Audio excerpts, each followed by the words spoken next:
freedom, man. That's what it's all about.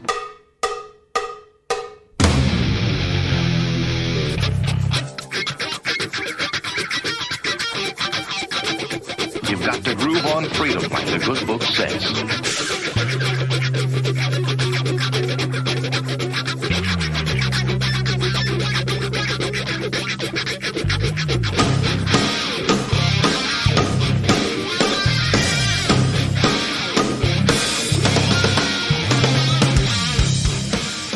Welcome. You are listening to What on Earth is Happening. This show will discuss the topics of human consciousness, mind control, natural law, the occult, and all issues that affect the freedom of the people of Earth. What on Earth is Happening will endeavor to shine light upon the darkness of our world and to offer empowering solutions to the problems we face as humanity approaches its critical moment of choice. And now, here is your host, Mark Passio.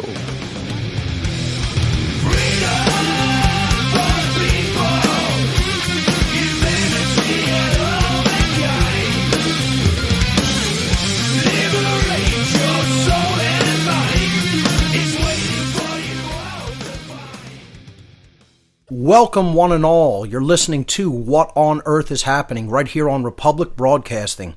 I'm your host, Mark Passio. My website, whatonearthishappening.com.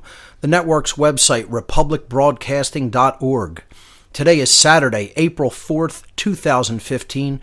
This show is live every Saturday evening from 10 p.m. to 1 a.m. Eastern Time. That's 9 p.m. to midnight Central Time. We have a great show lined up for you here tonight. I'm going to be talking about the fear of self-defense and the fear of rebellion against tyranny. Why do people fear these things? Or why do they believe that somehow they should never be engaged in? And many people do believe those things. Many people do feel like that. So what are the psychological factors going on in their minds? What is the logic, so-called logic, that's going on in their minds that makes them fear self-defense and fear righteous rebellion?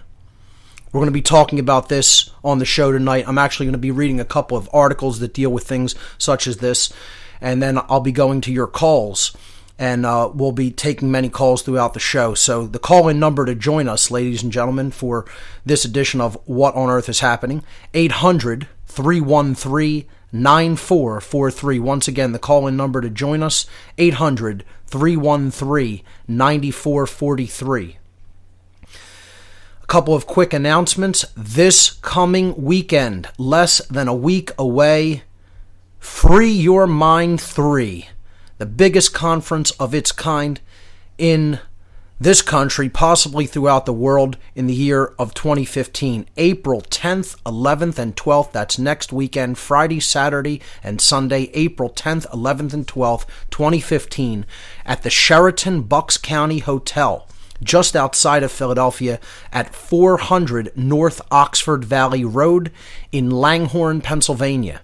The speakers for Free Your Mind 3, Bob Tuskin, Clint Richardson, Curtis the Illuminated One Davis, Dennis McKenna, Derek Brose, Ed Fortune, the New Jersey Weedman, Freeman, Fritz Springmeyer, Jay Parker, Janice Barcelo, John Bush, John and Bonnie Mitchell, John Vibes, Josie the Outlaw Wales, Laura Eisenhower, Lennon Honor, Mark Devlin, myself, Mark Passio, Ross Ben, Steve Stars, Stuart Swerdlow, an alternative media panel featuring Luke Rudkowski of We Are Change, the Free Thought Project, and the Anti-Media. A meeting of the minds, speaker panel discussion with many of the speakers from the conference. Open mic night sessions featuring members of the audience. And a showing of Dan Fogler's movie, Don Peyote. An all-weekend pass for the Free Your Mind 3 conference, only $150. The website, freeyourmindconference.com. Get your tickets if you don't have them already. You can get them right up to the days of the conference. or you can get them at the door at the same price. freeyourmindconference.com is the website. I hope to see many, many people just outside of Philadelphia next weekend. I know I'm really looking forward to it. I'm going to be giving a presentation on Saturday evening entitled The Cult of Ultimate Evil, Order Followers, and the Destruction of the Sacred Feminine. That is my presentation title for this year's conference. It's going to be a very hard-hitting presentation. It's going to be a presentation that may be difficult for some people to hear because of the religious beliefs that they are still subjecting their mind to. And I mean the religion of authority, ladies and gentlemen. So that's the Free Your Mind Conference coming up at us next weekend. It's just going to be a huge event, and I hope that it's jam-packed, and I hope to see many of you there. The What on Earth is Happening promotional t-shirt original design has sold out. So if you did get an order form, email me for an order form for one of those shirts. Please do not send orders for those because they are gone. And I don't think I'm going to be repressing that design because I have a new design that I've already pressed, and it is going to debut at Free Your Mind 3. I'll be bringing many of them to the conference, to table, at my personal table. And whatever is left over will be available to the public after the conference.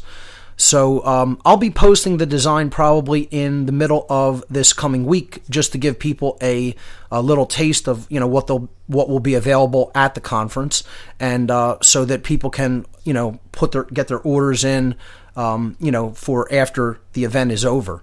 So to receive a promotional T-shirt, you could click on the promotional T-shirt link that will be posted on the left-hand side of the website this coming week. I think I'm going to post it on probably on Tuesday, April 7th. So 3 days from today, I'll post a new T-shirt design on the website.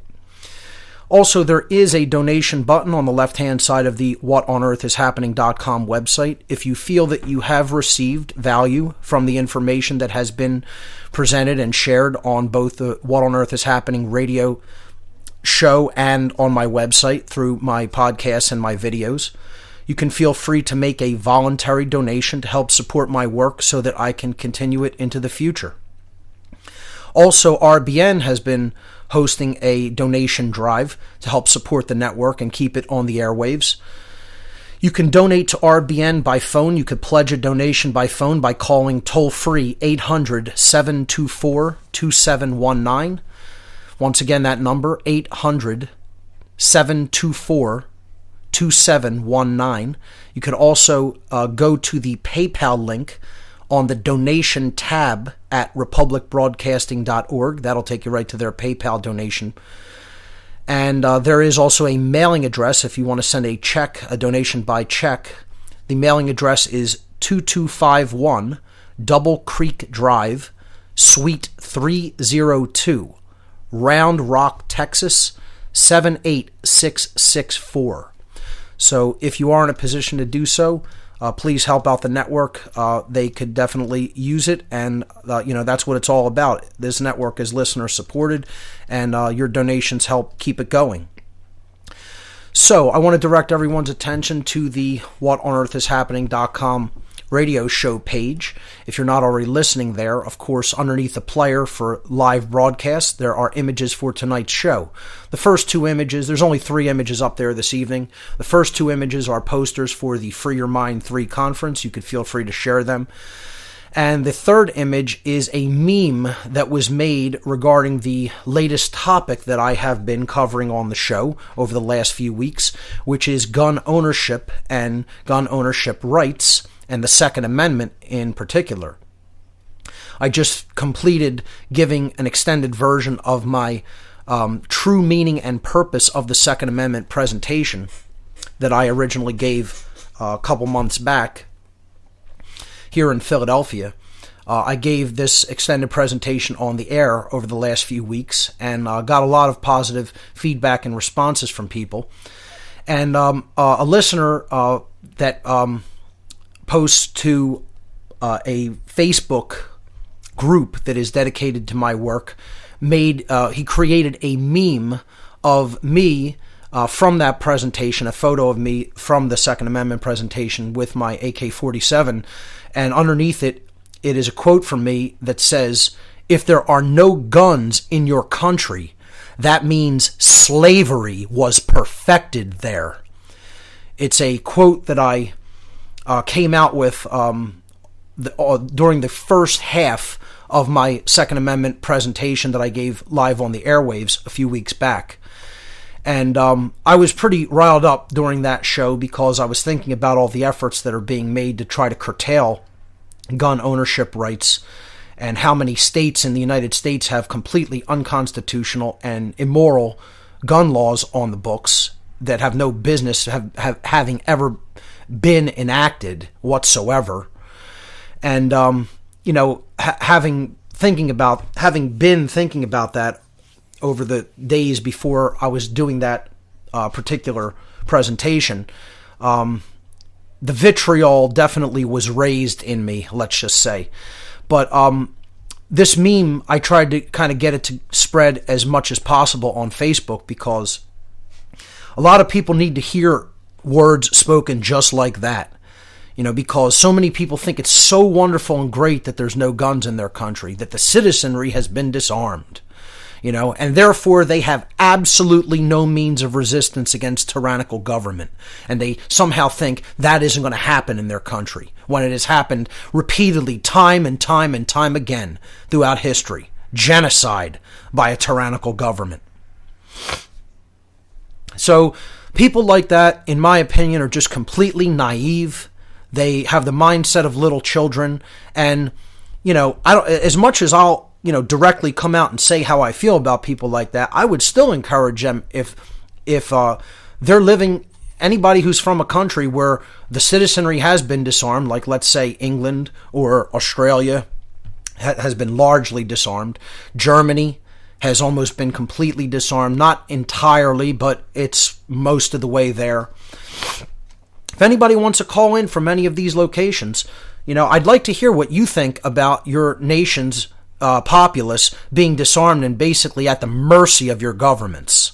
Because let me tell you something, folks. One thing I know is not going to happen here. The citizenry is not going to be disarmed in America.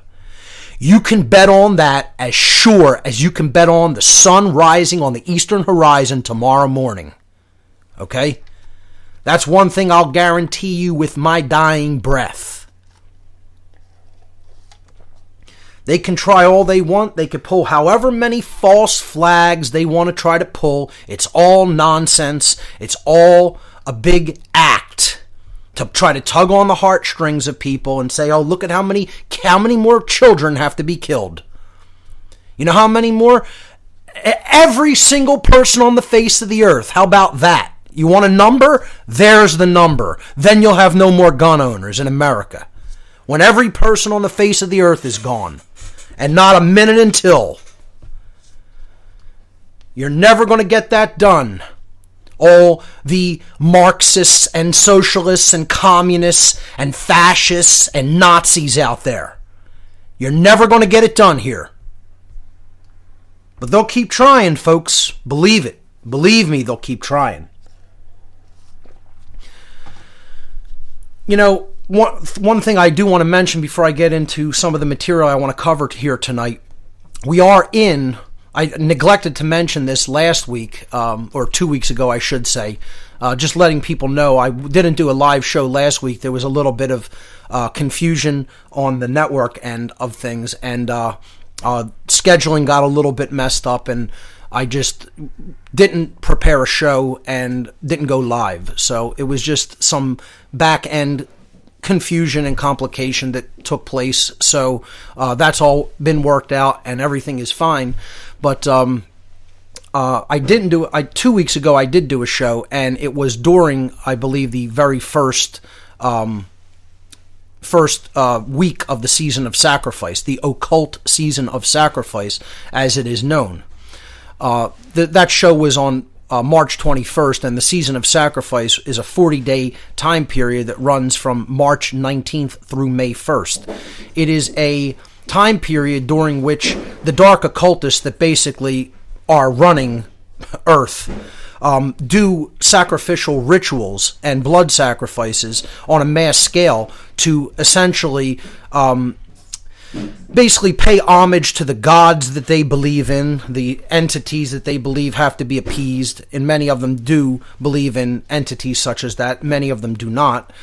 And they also pull these false flag events, these human sacrifice ritualistic events, in order to instill large amounts of fear, to inject large amounts of fear into the populace so that they can sway their minds in a particular direction that they want them to go in. This is, of course, has been referred to politically as false flag events, but they often take the place of ritualistic human sacrifices that are not always, but very often done in a location that is the name of a goddess figure. Okay, so you'll see Columbine High School. Columbia is the dove. The dove is a representation of the goddess. Virginia Tech, the Virgin. Okay, another representation of the goddess. The Columbia Space Shuttle disaster. Again, Colum means dove. Aurora, another Greek interpretation of the goddess. Okay, so the Aurora shootings. You'll see this on and on and on in many of the rituals that they do, and we're in the thick of it right now. April is their favored month to pull one of these sacrificial rituals. Some people think that one has already been done and was the crashing of this plane with 150 people on it into the French Alps, this German plane. So it is quite possible that that was one of these Season of Sacrifice rituals. If so, it's kind of a light one, if you will, because it's not quite what I would call a false flag, but who knows the reasons that something like that may have been done deliberately. So it's been suggested that may have been one of these rituals. I'm not speculating either way on that, but I am saying that this is the time period to really be vigilant for false flag events, especially mass shooting events. Like the Port Arthur massacre, which was, I believe, done during the Season of Sacrifice as well. That was, we had our Sandy Hook, which was supposed to be like the Port Arthur massacre to get all the gun laws, enacted against semi-autos, etc., here in the United States. And it didn't work out the way that they planned, because a lot of people saw right through the Sandy Hook false flag. It's like one of these things where absolutely no part of it stands up on its own, no part of it makes sense, just like the official story of 9/11, which was another one of these ritualistic sacrifices, not during the Season of Sacrifice, but certainly a sacrificial mass human sacrifice ritual event that was a false flag / inside job. But I just wanted to put that out there. I am not going to do an entire, re-evaluation of what the Season of Sacrifice is. If you want that, you can get that in former podcasts and learn all about it and, what their belief system is regarding that, the dark occult. But I just wanted to let people know we are in the thick of the Season of Sacrifice. April, particularly around April 19th and 20th, for some reason they really like to bring mass events out around that time period, although they do it earlier in the month of April many times. So keep an eye out, be vigilant. It is very possible that a false flag event is on the way, because this is their favorite time of year to pull them out. We'll be right back, folks. You're listening to What on Earth is Happening.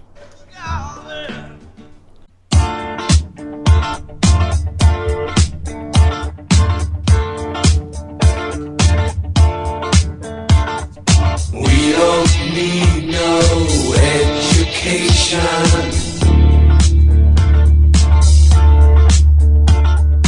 We don't need no thought control. No dark sarcasm in the classroom.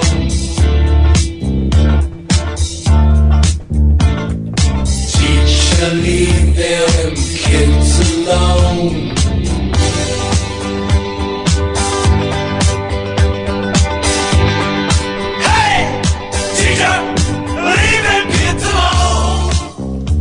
Welcome back, everyone. You're listening to What on Earth is Happening here on Republic Broadcasting. I'm your host, Mark Passio. My website, whatonearthishappening.com. So before the break, I was talking a little bit about the Season of Sacrifice, how we're in the middle of it, and and warning people that they should just be vigilant for the possibility of false flag events. And if it does happen, tell everybody that this is a staged event. They always are.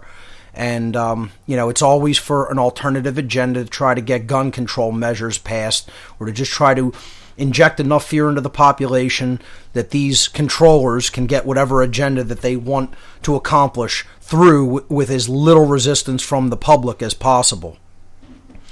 The answer is being aware of how they pull this tactic and therefore eliminating its effects. So, going back to the main topic, I was saying that I'd like to get some calls from people later on in the show, if anyone wants to call in, from countries that have been largely disarmed or completely disarmed their populace, and see what they have to say about something like that, and what, if anything, they feel can be done about that deplorable situation.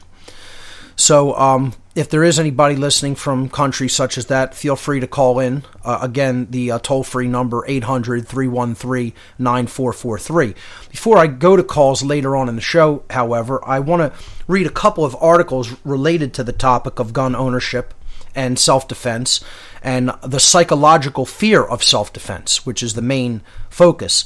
But before we get into that particular topic, I want to read an article that is about the gun being a symbol of civilization, which I ended my Second Amendment presentation podcast on that note, that it is said the gun is civilization. And I'm in complete agreement with that sentiment personally.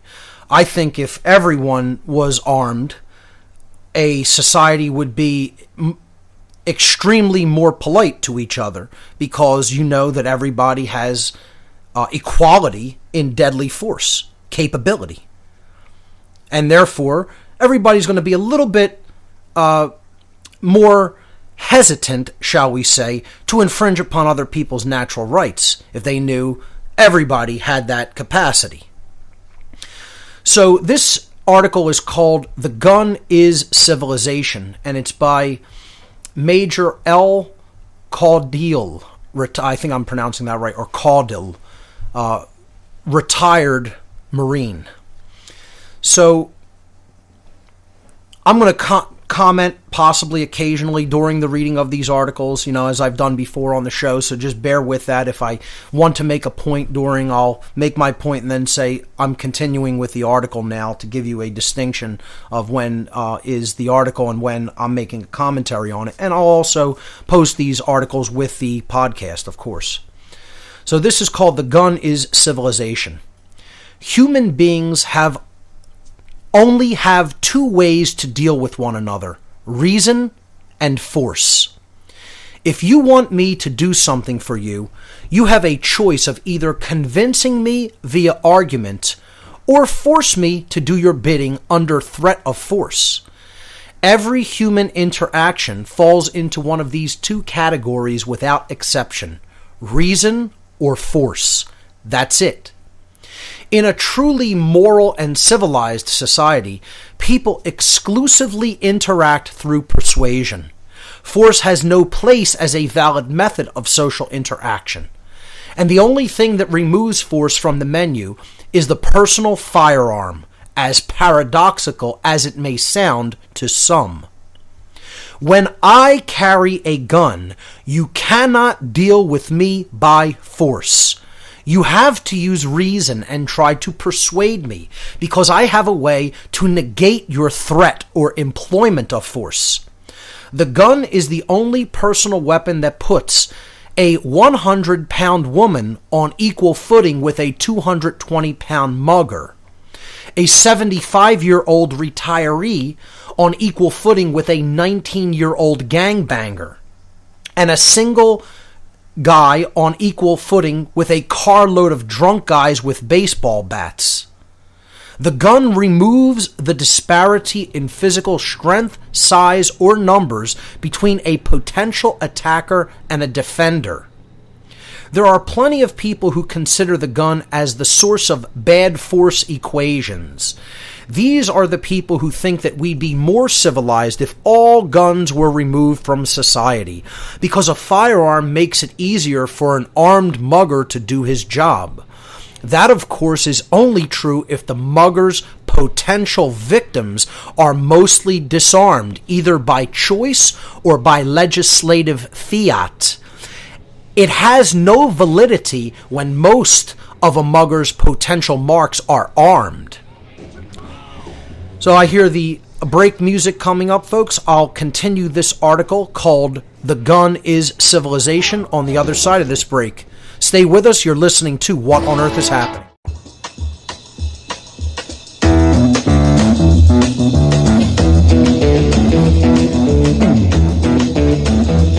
You know the day destroys the night, night divides the day. Try to run, try to hide, break on through to the other side, break on through to the other side, break on through to the other side, yeah. Welcome back, everyone. You're listening to What on Earth is Happening here on RBN. I'm your host, Mark Passio. My website, whatonearthishappening.com. I'm going to jump right back in and continue with the article entitled "The Gun is Civilization." People who argue for the banning of arms ask for automatic rule by the young, the strong, and the many, and that's the exact opposite of a civilized society. A mugger, even an armed one, can only make a successful living in a society where the state has granted him a force monopoly. Then there's the argument that the gun makes confrontations lethal that would otherwise only result in injury. This argument is fallacious in several ways. Without guns involved, confrontations are won by the physically superior party, inflicting overwhelming injury on the loser. People who think that fists, bats, sticks, or stones don't constitute lethal force watch too much TV, where people take beatings and come out of it with a bloody lip at worst.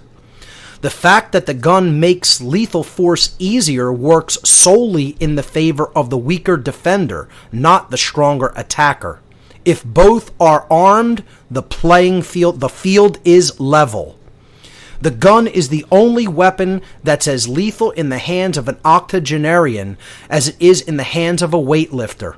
It simply wouldn't work as well as a force equalizer if it wasn't both lethal and easily employable.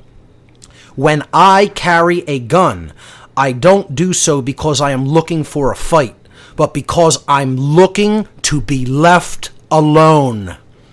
The gun at my side means that I cannot be forced, only persuaded.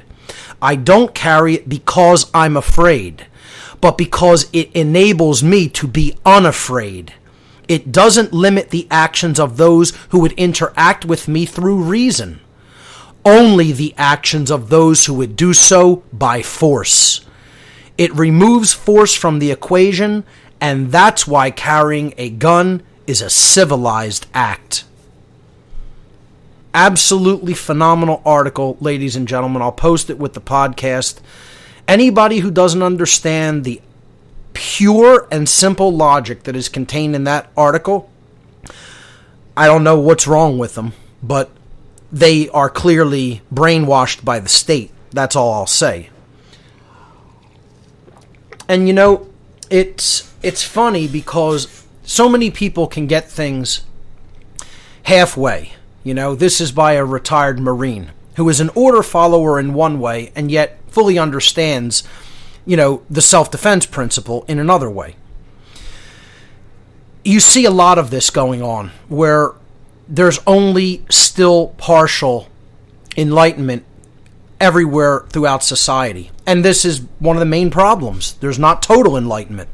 You don't have a whole lot of people in the populace that fully understand both the sacred feminine principle of non-aggression, do not initiate force against your fellow sentient beings, and simultaneously deeply understand the sacred masculine principle of self-defense, which is if someone else does violate your inherent rights and has come at you with violence that is violating your right to be left unaccosted and unharmed, you have a right to defend yourself with physical force against that attack. Period. And that includes the threat of attack. That includes coercion. That includes being put under the state known as duress. You have a right to end the state of duress when you are threatened continuously with violence. The only thing that I would have liked to have seen someone like this do in his language and wording, in his verbiage, is to just use the word violence everywhere he used the word force. Then I think the article would be practically perfect. Because force isn't violence. We understand what he's saying. To coerce someone to do something. To do it by coercion. I prefer the term violence wherever it can be used in place of force, because it means that you are violating someone else's rights, and it becomes much less ambiguous when used like that in human language. There's a big problem with the obfuscation of force and violence, which I tried to clarify repeatedly in my natural law seminar and in the material here on What on Earth is Happening. In any event, that's the first article that I wanted to read, and anybody that wants to comment on that is, feel free to do so. I'll post that with the podcast, of course. The next article I want to jump right into is called Understanding the Fear of Self-Defense and Revolution. And this is a absolutely brilliant article by Brandon Smith. I don't really know Brandon Smith. I know he is a blog writer for a couple of different blogs, but after reading this article, I just think that he has a very spot-on perspective and a brilliant mind, and I commend him for writing this. And this fits in with the topic I want to talk about here tonight, which is the fear of rebellion. Why so many people are against rebellion against tyranny.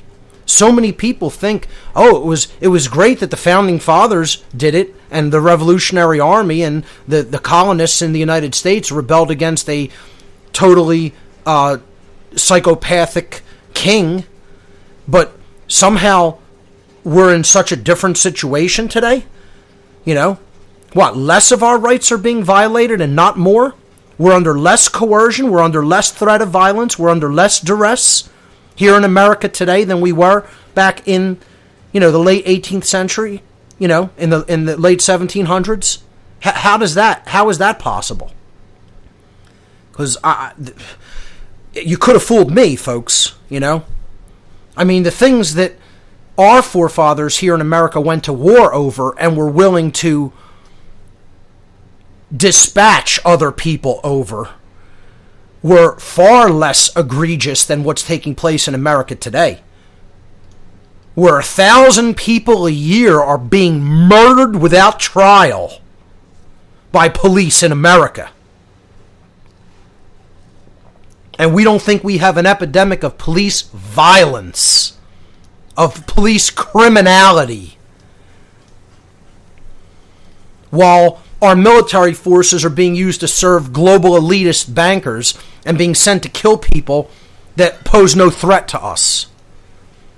Only a threat that's whipped up in the minds of people by the media, by the complicit yellow journalist, propagandist media in this country, who are bought and paid for liars.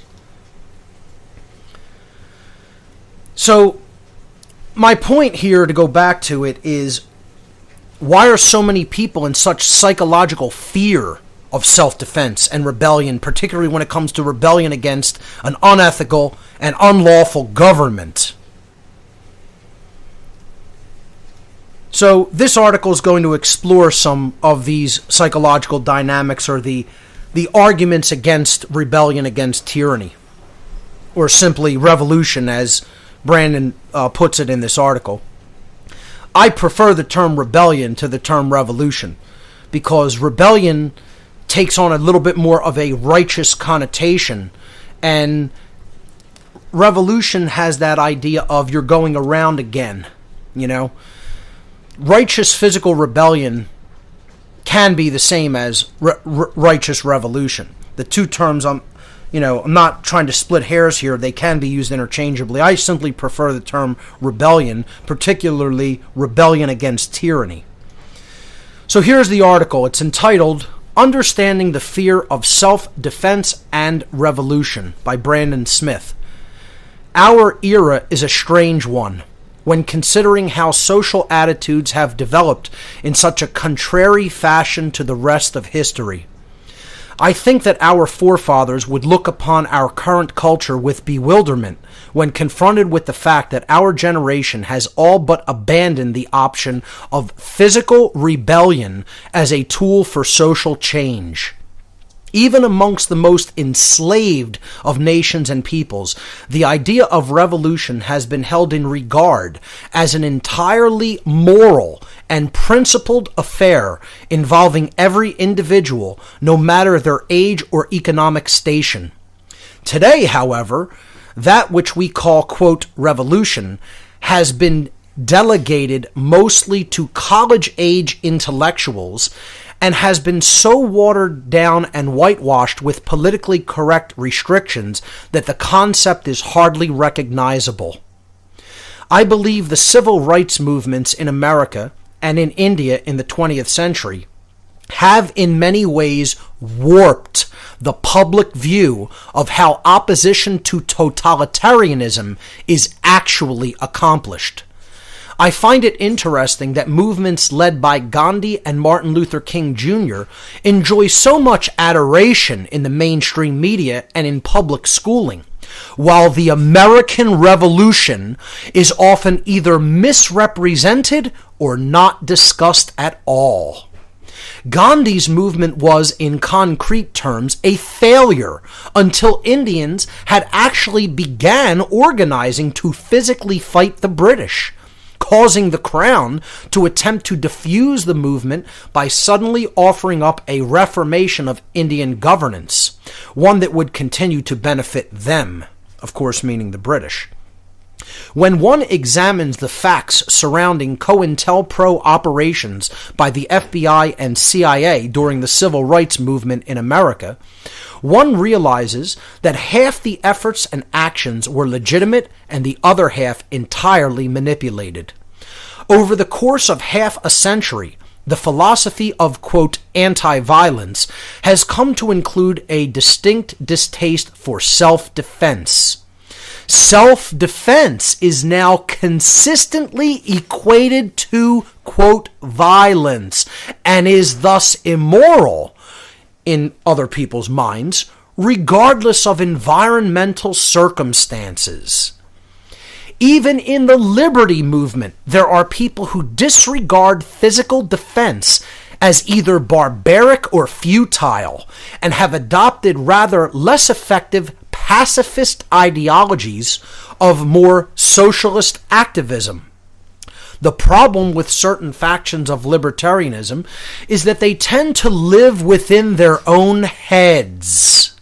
I'm breaking in here for a moment because this phrase right here resonates deeply with me when it comes to the interaction with a lot of, quote, libertarians. And they have been known as Brandon will get to in a moment, the eggheads, the egghead libertarians. They're only putting forth all these intellectual ideas, but if someone suggests that someone that does not have a right to coerce someone should be dealt with in a physical fashion, then all of a sudden everybody backs up 10 steps. Whoa, we're only talking about ideas here. See, it's never something that's brought into the realm of actual action. This is what is so psychologically feared in the so-called truth and so-called freedom movements. Continuing with the article, the problem with certain factions of libertarianism is that they tend to live within their own heads, reveling in a world of Ayn Randian and Rothbardian political and social theory, while abandoning the other side of concrete resistance. Some in the survival community call these people, quote, egghead libertarians. And boy, is that true. And I think the label fits. I agree, Brandon, wholeheartedly. Continuing. They rejoice only in the intellectual. Thus they tend to see themselves only as, quote, intellectual warriors, unquote. For them, the war against tyranny, by extension, must be fought on an intellectual battlefield.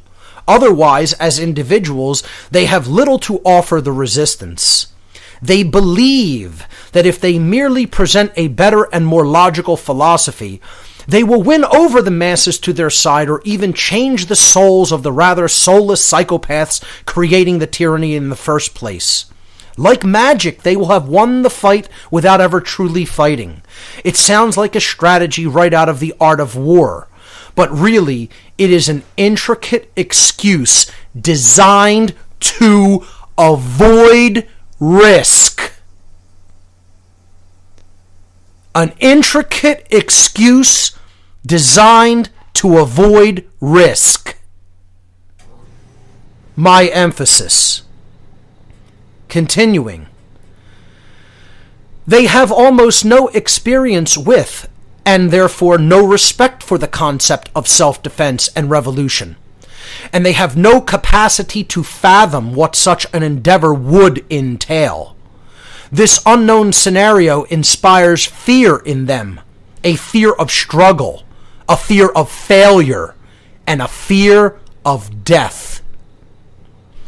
While taking action from a position of love for one's fellow man is indeed noble, it is sometimes not enough in the face of pure evil.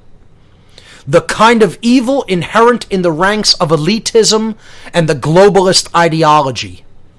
It is important to keep at least one foot on the ground when building a movement of dissent, and realize that while maintaining the moral high ground is paramount, there are limitations to what peaceful resistance can accomplish, depending on the opponent.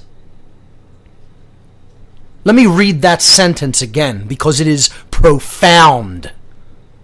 It is profound and needs to be deeply contemplated by everyone out there. It is important to keep at least one foot on the ground when building a movement of dissent, and realize that while maintaining the moral high ground is paramount, there are limitations to what peaceful resistance can accomplish depending on the opponent.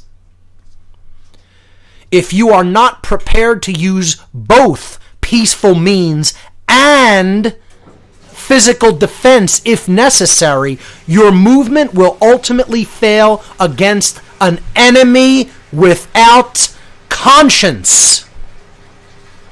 Once again, I'm going to read that sentence again to let it sink in. If you are not prepared to use both peaceful means and physical defense if necessary, your movement will ultimately fail against an enemy without conscience. Never before in history have humans been so dismissive of the self-defense concept, and I attribute this to clever conditioning and to an ingrained and powerful fear. Here are some of the most commonly heard arguments against physical revolution and why they are either ill-conceived or outright disingenuous. And here is point number one, that the people who are psychologically in fear of self-defense and rebellion against tyranny always try to bring up. Is revolution morally wrong? So he's asking this question. Revolution is morally wrong? Question mark. Is it? So continuing with the article, I think that's the break music coming up, is it? Yes. Okay. So We'll continue this on the other side of the break, ladies and gentlemen, reading the article from Brandon Smith, Understanding the Fear of Self-Defense and Revolution, a absolutely brilliantly written article. We're going to pick up on the concept of, is physical rebellion, is revolution morally wrong? On the other side of this break, you're listening to What on Earth is Happening. Stay with us. We'll be right back.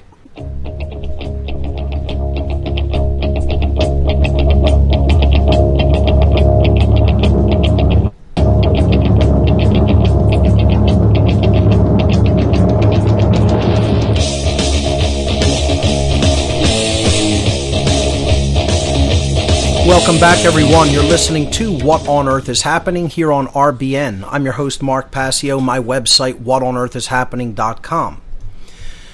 I'm reading an article on air called Understanding the Fear of Self-Defense and Revolution by Brandon Smith. And I'm going to continue it right now with a section called Revolution is Morally Wrong? ? I find the attitude of moral superiority of the non-violence crowd rather disconcerting at times, and in many ways dishonest. It is very common to run into non-violence proponents who are not satisfied with their own personal choice of pacifism alone.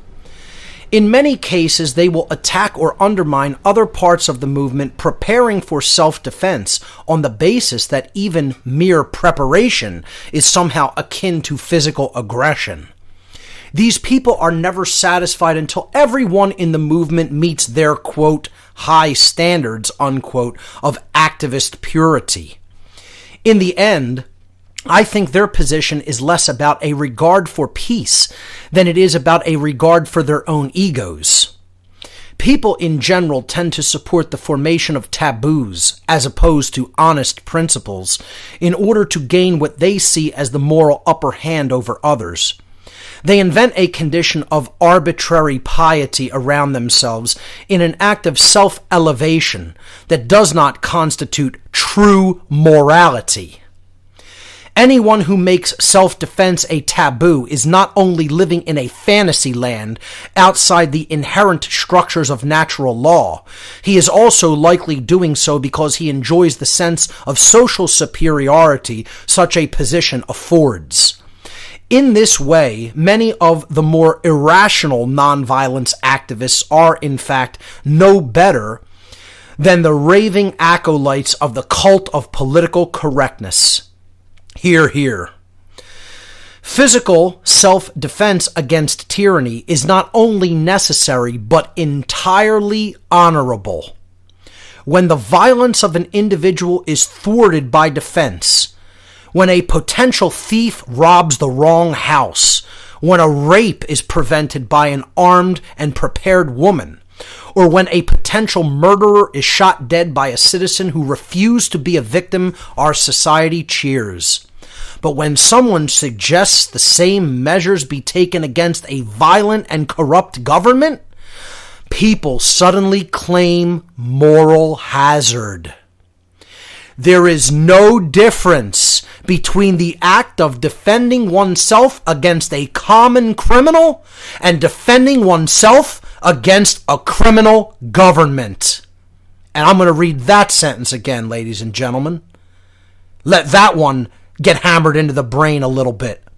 There is no difference between the act of defending oneself against a common criminal and defending oneself against a criminal government.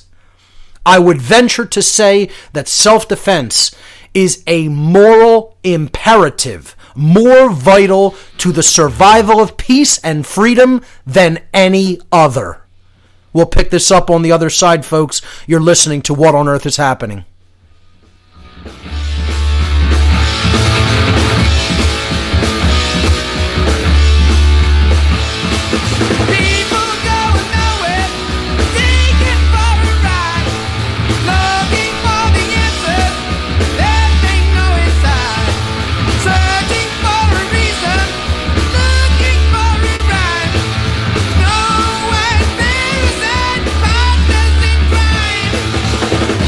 Don't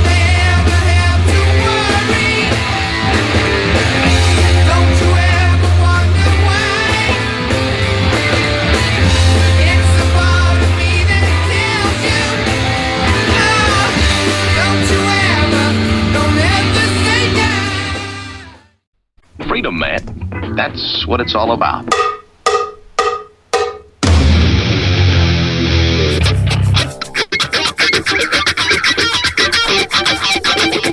You've got to groove on freedom, like the good book says.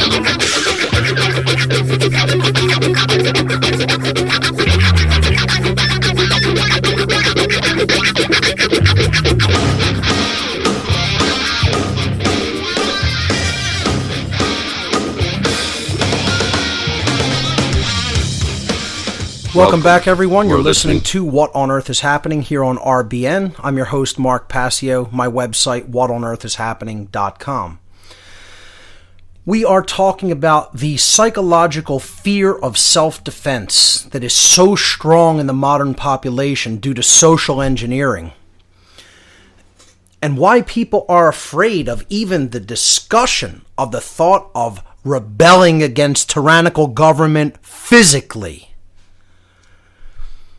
You know, the last sentence here says it all, in this last section on this article called Understanding the Fear of Self-Defense and Revolution by Brandon Smith. He said, quote, "I would venture to say that self-defense is a moral imperative more vital to the survival of peace and freedom than any other." I mean, I'm in complete resonance with that sentiment. That is 100% spiritual truth right there. And people need to get that through their head, that is spiritually true. That's the problem, is you have religions like the New Age garbage movement pumping people's heads full of nonsense, that there's no place for self-defense in a civilized society. I mean, please. The religion of stand down. Don't stand up for yourself. Stand down. Take whatever violence is thrown at you. Yeah, okay. Yeah, that's real spiritual. You're so enlightened, aren't you? It's an absolutely deplorable garbage ideology that is based in self-loathing, that is based totally in fear. It's based in cowardice. Pure cowardice, as is pacifism. It's a deplorable, self-loathsome ideology, pacifism. I am all for peace, ladies and gentlemen, but I want no part of pacifism. They're two entirely different things. They are completely, diametrically opposed to each other. One of them fully embraces and incorporates the sacred feminine principle of non-aggression, while simultaneously bringing in the sacred masculine principle of self-defense. A true philosophy of peace that's based in both of those sacred principles. Pacifism, on the other hand, totally throws out in the trash can the sacred masculine principle of self-defense and says somehow it's not valid. Well, I beg to differ. And anybody who wants to think that they're pursuing a spiritual path needs to get it right and understand both of those principles need to be in balance, in harmony, operating in union with each other. So this whole section that I just read, is revolution morally wrong? My question to the listening audience is, did the American revolutionaries during the Revolutionary War period, were they doing something that was moral? Were they somehow conducting immoral behavior by rebelling against the British who were coming over here across an ocean and oppressing us at the behest of a psychopathic king? Taking people's rights away, raping their women, doing violence unto people in the street? Putting soldiers on the street, quartering them in people's homes? Completely destroying people financially, taking whatever they wanted. Whatever decree the king said was law was made into law, whether it was moral or not, whether it took people's rights away or not.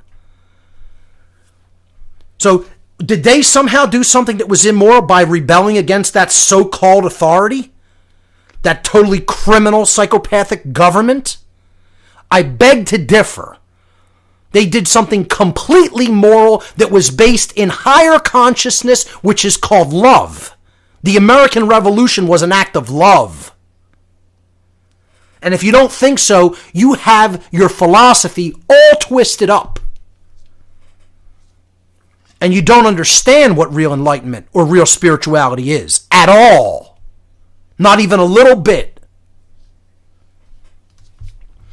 So let's continue with this article. Brandon Smith, Understanding the Fear of Self-Defense and Revolution. The next section is entitled, Revolution is Futile and the Enemy is Too Strong, ? This is another fallacious argument that's brought up by people who are just cowards and want to say we should never even consider the notion of physical rebellion. So here we go. When anti-defense initiates cannot effectively argue against the moral principles of physical revolution, they invariably change tactics, asserting instead that revolution is a useless endeavor that will only end in tragedy for the participants.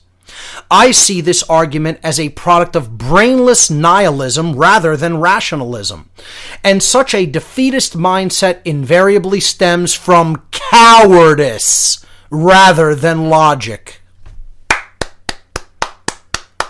Absolutely. Wonderful. Wonderfully written. Truer words could not be spoken.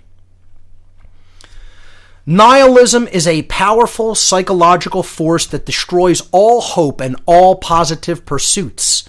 It is essentially the act of denying success before an endeavor is ever undertaken. Nihilists ensure their own failure because, for them, every scenario is a no-win scenario.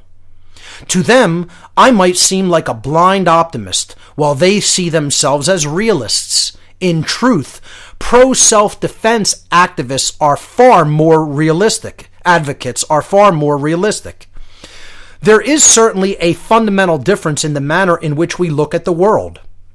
When I and those, quote, optimists like me see a problem, we look for a solution, regardless of the scale of the threat.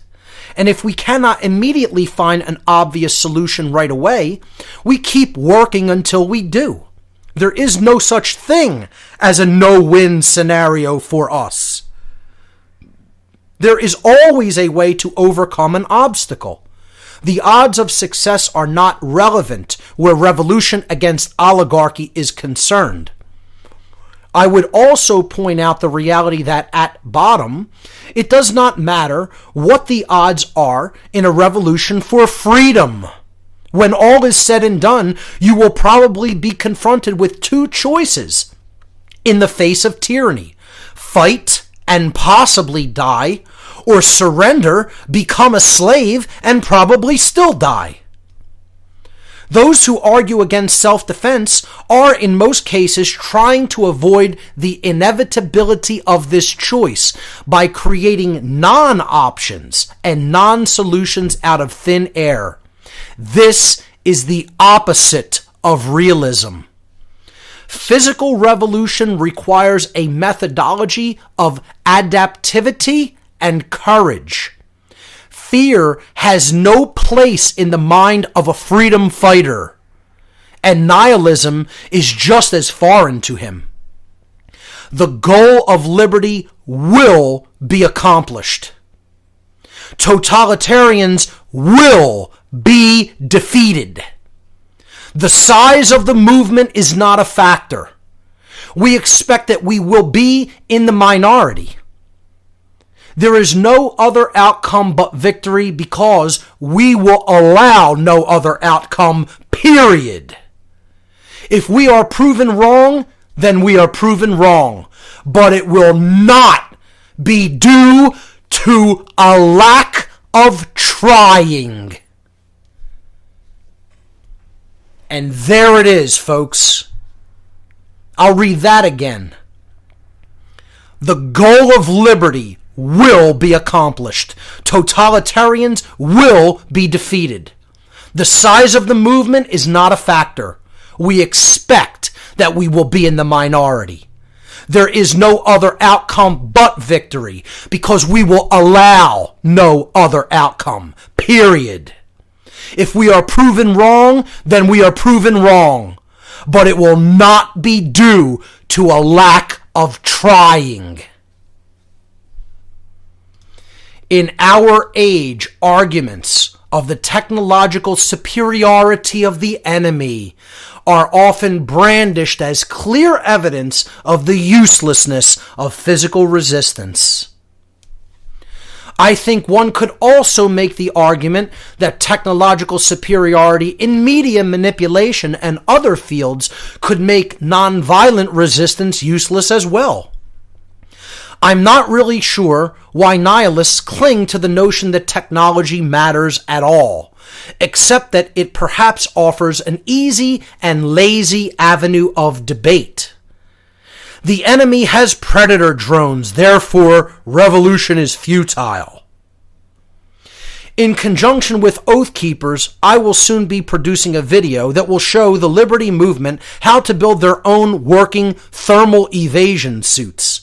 Perhaps this will quell the incessant proclamations that drones and tanks and Apache helicopters mean anything at all in the face of asymmetric warfare. If the enemy can't see you, they can't kill you. And for every high-tech enemy, there is a low-tech solution.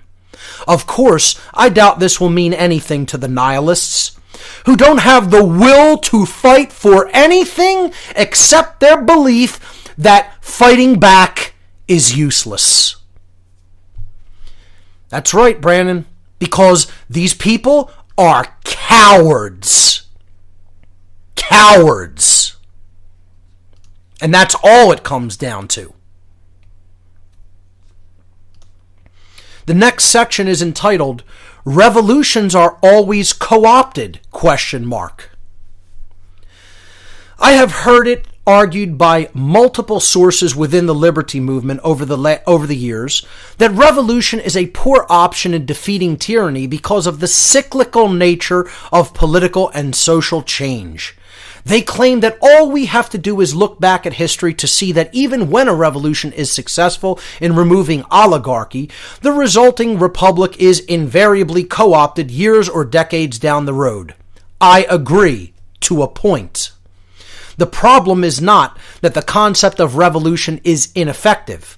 What these skeptics of physical rebellion tend to overlook or deliberately ignore is that no revolution in the history of man has ever gone far enough. No revolution in the history of man has ever gone far enough.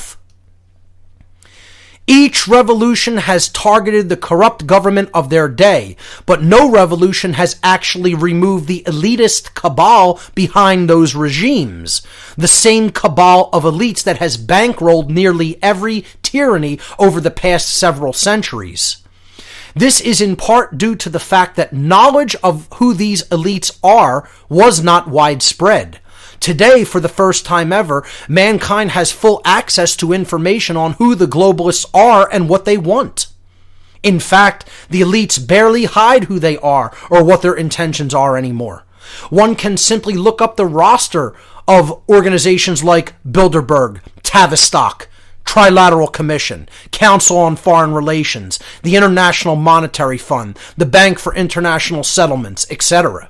At least in the liberty movement, we know who the real enemy is. Co-option is always a threat if you do not know who the enemy is. A revolution against the Obama administration alone, for example, would be useless because President Obama is nothing but a puppet, a mascot playing a role. That's exactly right. A good actor, but little less than that. Removing middlemen is a half measure, and anyone who tries to lead you into revolution on the premise that Obama alone is the source of your troubles is probably an elitist leading you toward disaster. If you are not removing the root of the threat will persist. Now, I'm going to chime in here for a moment. The real root of the threat is the ignorance of the population. It's not just the globalist cabal of elitists. It is the mindset of the people who are so ignorant and don't want to be free. They want to be ruled. That's the main problem, and that's where revolutions have stopped short. They've allowed all of these ignorant people to just breed up around them and to stay here. People who want to be ruled to stay where you just successfully accomplished a physical rebellion. And I'm going to talk about that a little bit later on this broadcast when I'm going to read a little bit of an article by Thomas Paine where he talks about Tories who were loyalists to the British Crown during the time of the American Revolution. And it parallels nicely with these couple of articles on, guns and gun ownership and rebellion, the fear of self-defense and rebellion against tyranny. Continuing with this section of the article called "Revolutions Are Always Co-opted?" ? Co-option also occurs when people become obsessed with the idea of popular top-down leadership rather than bottom-up decentralized resistance. If you are out there looking for the next George Washington on a white horse to save you from tyranny, then you will eventually get him. But he may not be all what he seems. Beware of generals and top brass suddenly in support of revolution.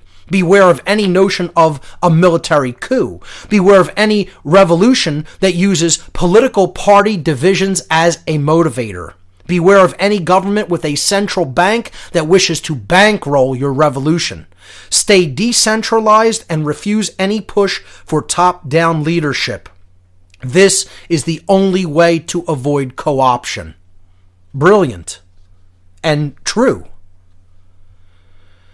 The next section in this article is entitled, "Revolution Solves Nothing Because Mankind is, quote, predisposed to tyranny." ? The great lie being injected into the movement over the past few years is that removal of the elites will solve nothing because the real problem is the corrupt nature of humanity in general, and that if we remove one set of elites, they will simply be replaced with another set, as if society is fatally predisposed to develop an elitist class. This is the most vapid form of defeatist garbage ever regurgitated by nihilists. Now, I want to jump in on this paragraph here, because I definitely don't fully agree with the sentiment that all we need to do is take out a small percentage of people, the elite cabal, the globalists, the dark occultists, whatever you want to refer to them as, and the problem will be solved. I don't agree with that. I don't know if that's exactly the type of sentiment he's, advocating here. But what I'm saying is, without question, the ignorance of the human population is the root of the problem. And there are many people who will just step right into those roles. I mean, you just talk to people on the street. You need to go no further than outside your own home and talk to some people in your neighborhood, if you live in any kind of a metropolitan area, and ask them, will you trade places with the rulers of the world? And in a heartbeat, you'll get hundreds of people all around you saying, without any doubt, put me in their position right now. This is not, however, inherent to humanity. This is not human nature, So it's not because we are predisposed to thinking like this. It is because we are culturally engineered to think like this. It is a program that is running that has to be disinfected from the human brain, disinfected from the human soul. And that can be done. People can be re-educated by learning the truth, by learning information about consciousness, by learning information about themselves and how their minds work, how their psyches work. This is the occult information that has been held back by the elitists, the dark occultists, to gain a tactical advantage over humanity and rule them, because that population is completely ignorant of how those dynamics of nature work. So I just wanted to say that, that's my take on that. They would be replaced by another set of dark Kabbalists if nothing changes in the minds of the people, if nothing changes in the population, spiritually. So I'll continue with this article on the other side of this break. Ladies and gentlemen, stay with us. You're listening to What on Earth is Happening here on RBN. We'll be right back. Fight for the world!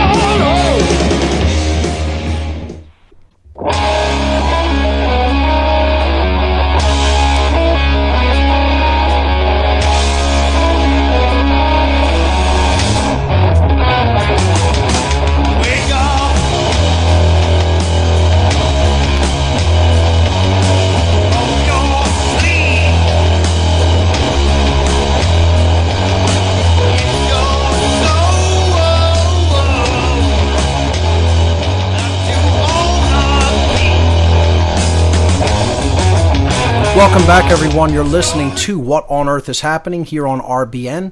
I'm your host, Mark Passio. My website, whatonearthishappening.com. I've been reading an article by Brandon Smith entitled Understanding the Fear of Self-Defense and Revolution. We're in the last section called Revolution Solves Nothing Because Mankind is Predisposed to Tyranny, ?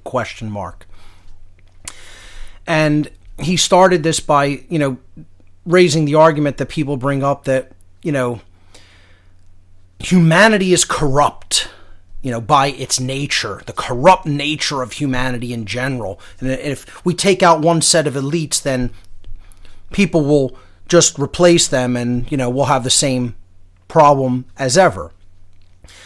And I said that I do think that that is the case, that would happen, but not because this is our nature, but because people are so mind-controlled and conditioned that they want to be like their own enslavers. Again, this is, the concept that they have given us their mindset. A lot of people have psychopathic tendencies dwelling within them, and they would change place with their enslavers in a heartbeat, if only they could be the rulers. And that is not human nature, ladies and gentlemen. That is human conditioning. And only a deep exploration of the self and human consciousness is going to change that mentality, that mindset, that soul sickness. Because that's what it is. That's sickness of the soul. And that is not human nature. We are not born like that. So that's what I would add to that. But continuing with the article, the last couple of paragraphs. First, we have no idea whatsoever what life would be like without the globalist network because we have never lived in a society in which they have been removed, even for a single generation. I think early America after the revolution is the only example I can find of a society free from most elitist controls. And the prosperity that developed in that environment leads me to believe that removal of the entire elitist framework would result in undeniable positive changes for the world. I do agree with that. Why else would the globalists spend the past 2 centuries attempting to dismantle the Constitution and Bill of Rights? Second, if mankind is so predisposed to becoming naturally subservient to an elitist class, why do the elites feel so compelled to manipulate the masses with complex forms of propaganda and fear tactics? Exactly. Why go through all the trouble of engineering economic disparity and war? What is the point if we are all dumb animals just waiting to be ruled? The argument is nonsense. The elites spend billions of dollars, if not trillions of dollars, in capital and go to such extremes because oligarchy is not a natural state of man. It is so unnatural that the elites are forced to expend constant energy trying to keep us from progressing away from the slave dynamic. Exactly. From the slave mindset. I believe revolution is indeed necessary, a final revolution to remove the influence of the globalist cult once and for all. Not only their puppet governments, puppet political parties, and puppet despots, but the globalists themselves. Will bad men still exist in the world? Of course they will. But the kind of advanced and well-organized internationalist machine that exists today will no longer exist. To save a patient poisoned to the extreme, the patient must be purged until his body can recover on its own. The elites are a poison that must be physically removed from the human system. Now, there are some powerful and brilliantly written words, and I commend this gentleman on the writing of this article. I'll post it with the podcast, folks. My suggestion is to spread it to as many people as will read it, because Americans need to read that and understand what's written there. It's probably the best article or piece of writing I've seen since Aquinas wrote his small essay called On Liberty. So I want to read one more small thing from Thomas Paine from The Crisis in 1776 after this break, and then we'll go to the phones. Ladies and gentlemen, stay with us. You're listening to What on Earth is Happening. We'll be right back.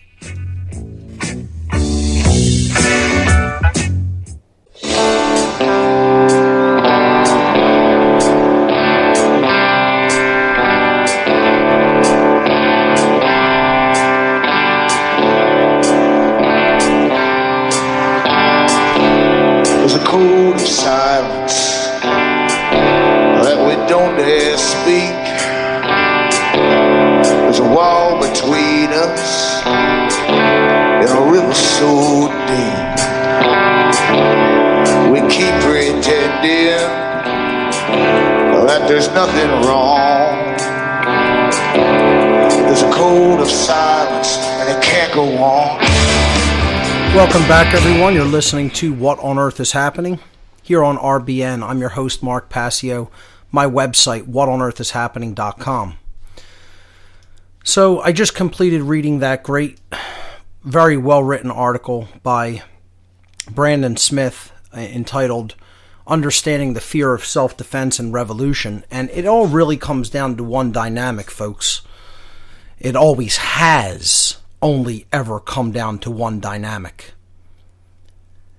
And that's cowardice. Something many people just don't want to hear, don't want to talk about. That's what this is all about. You know? I mean, if you haven't figured that out, you're not paying attention. Good people are just loath to do the right thing if it's going to cost them something, especially if it may cost them something physical, like their well-being or their life. You know, all these arguments that these pacifists bring up are always struck down by simple logic. Revolution, if it's righteous, isn't morally wrong. I mean, by definition, if it's revolution against tyranny, it's something that's right. That is a right. So what if the enemy has stronger technological capabilities? What does that mean? You lay down to tyranny? You lay down to evil? Because you think you can't win? That's just pure cowardice. You're not going to bother to try just because you think it'll be co-opted in the end? It's a defeatist mindset. It's a defeatist attitude.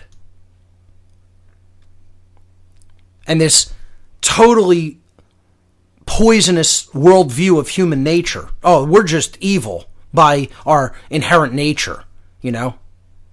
Human beings are just bad. We have a corrupt nature, and we're just predisposed to tyranny. So we should just live under it and accept our fate, right? We should just accept our lot in life. You know, it would be great if there was a place where if people wanted to go and live like that, they can go live under whatever kind of bondage they want. But unfortunately, there are people who want their freedom and are living in the same place. That's why I have a huge moral problem with mindsets like that. With arguments like what these pacifists come up with. Or these nihilists come up with. Or these moral relativists come up with. If it only affected you, you're entitled to all your beliefs, anything you want. Unfortunately, there's other people living in the world that your sick, twisted mindset is affecting. You're affecting my freedom, my rights, my life, my property. Therefore, I have a big moral problem with what these kind of people are advocating in the position of just lay down to tyranny. No, I don't think I will. Because what it comes down to is they're just cowards trying to justify their immoral position of letting evil run rampant. Want to hear the truth of the matter? That's it, folks. That's all it comes down to. So I want to read a quote by probably the greatest mind to have existed on the American continent, if you ask me. And that is Thomas Paine. who, if you want to know who was one of the architects, the real architects of the American Revolution, you need look no further. Unfortunately, most people aren't familiar with his writings because they keep his name out of American history books, largely. So they don't want people understanding what Thomas Paine understood. They don't want anybody becoming as much of an extremist as this man was, an extremist toward the truth. Because he was, in general, an anarchist and didn't believe anybody had a right to rule, didn't believe we should have instituted a new government. Wasn't there at the Continental Congress to bring in the Constitution, He just wanted us to rebel against the crown and live free on the land, period, the end. Which is how it should be and how it should always be. God forbid, real freedom. What are we talking about here? That's sacrilege. Sacrilege against religion of authority. There is an absolutely phenomenal set of writings by Thomas Paine called The American Crisis, or simply The Crisis. Folks, if you haven't read this, you need to, because it will give you an idea of the mindset of the brilliance of this man.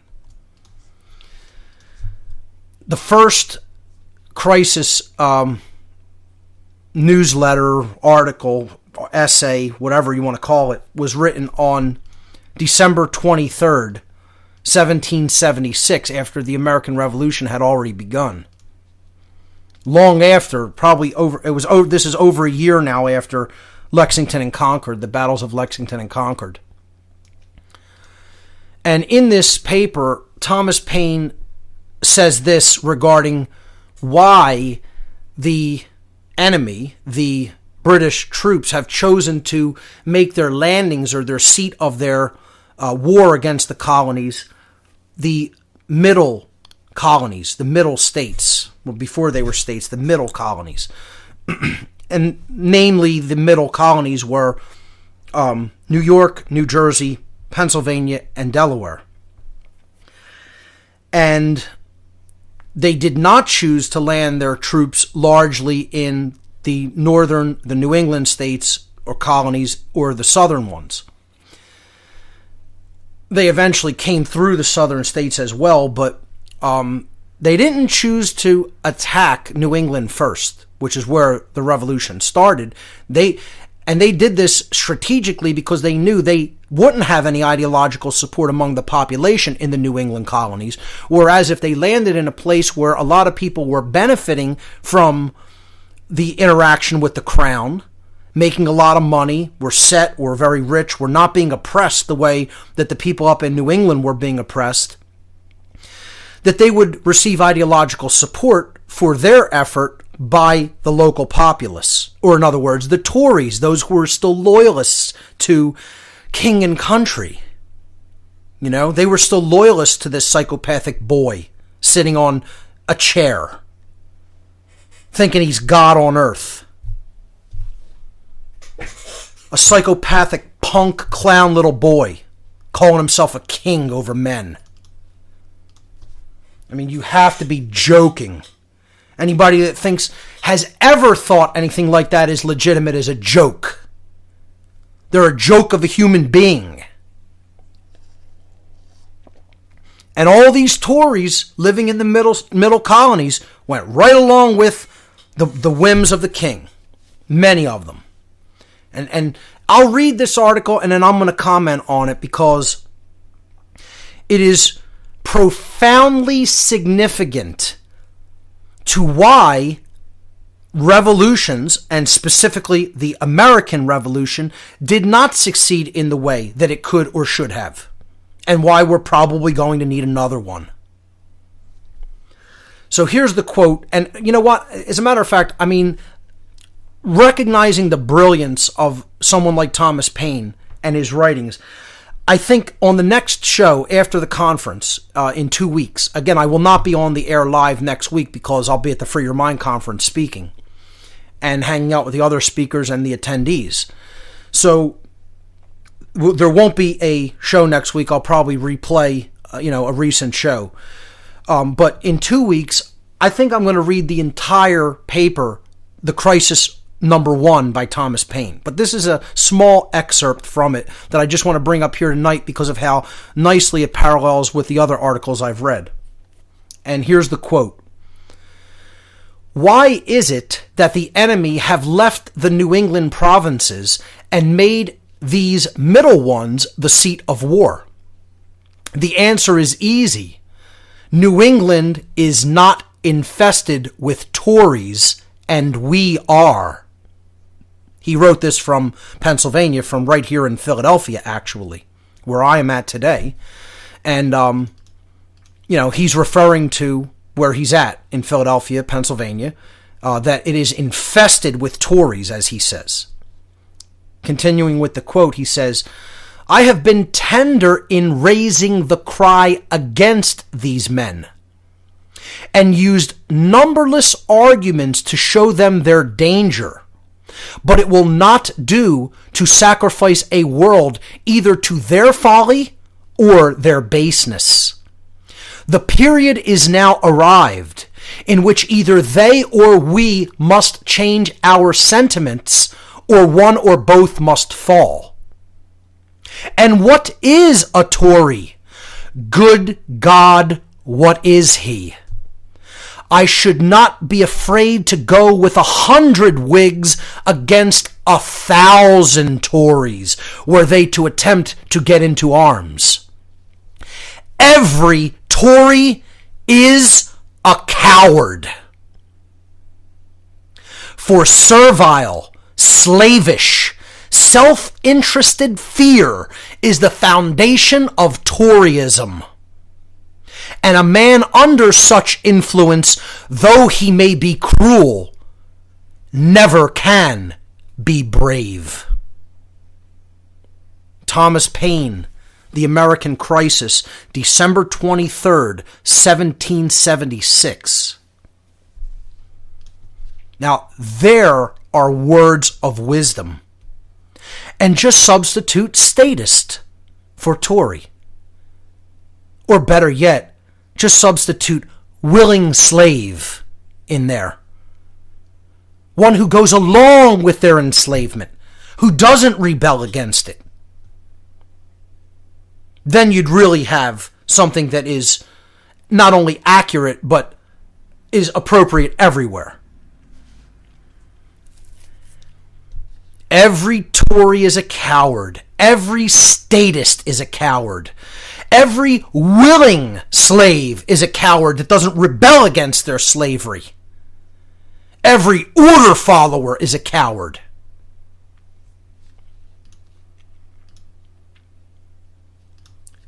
So appropriate to the discussion about understanding the fear of self-defense and revolution.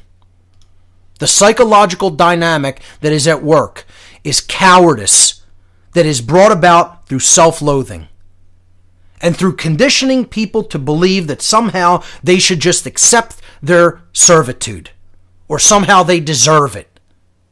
And only a self-loathing person can buy into bullcrap like that. That someone is deserving of their slavery imposed upon them by psychopaths. In 2 weeks, I'll read that whole article because it makes so many other brilliant points. But I want to take calls on the air tonight. And the calls, again, I'll give the call-in number once again. The call-in number to join us, 800-313-9443. I want to hear from people on the entire topic of gun ownership, of the true meaning and purpose of the Second Amendment, the presentation that I gave over the last few weeks, and on the psychological dynamic of why people fear physical rebellion. I also would love to hear from people in places where the population has been disarmed of firearms and can really not offer any true physical resistance should their government become completely tyrannical. But really all governments today are completely tyrannical.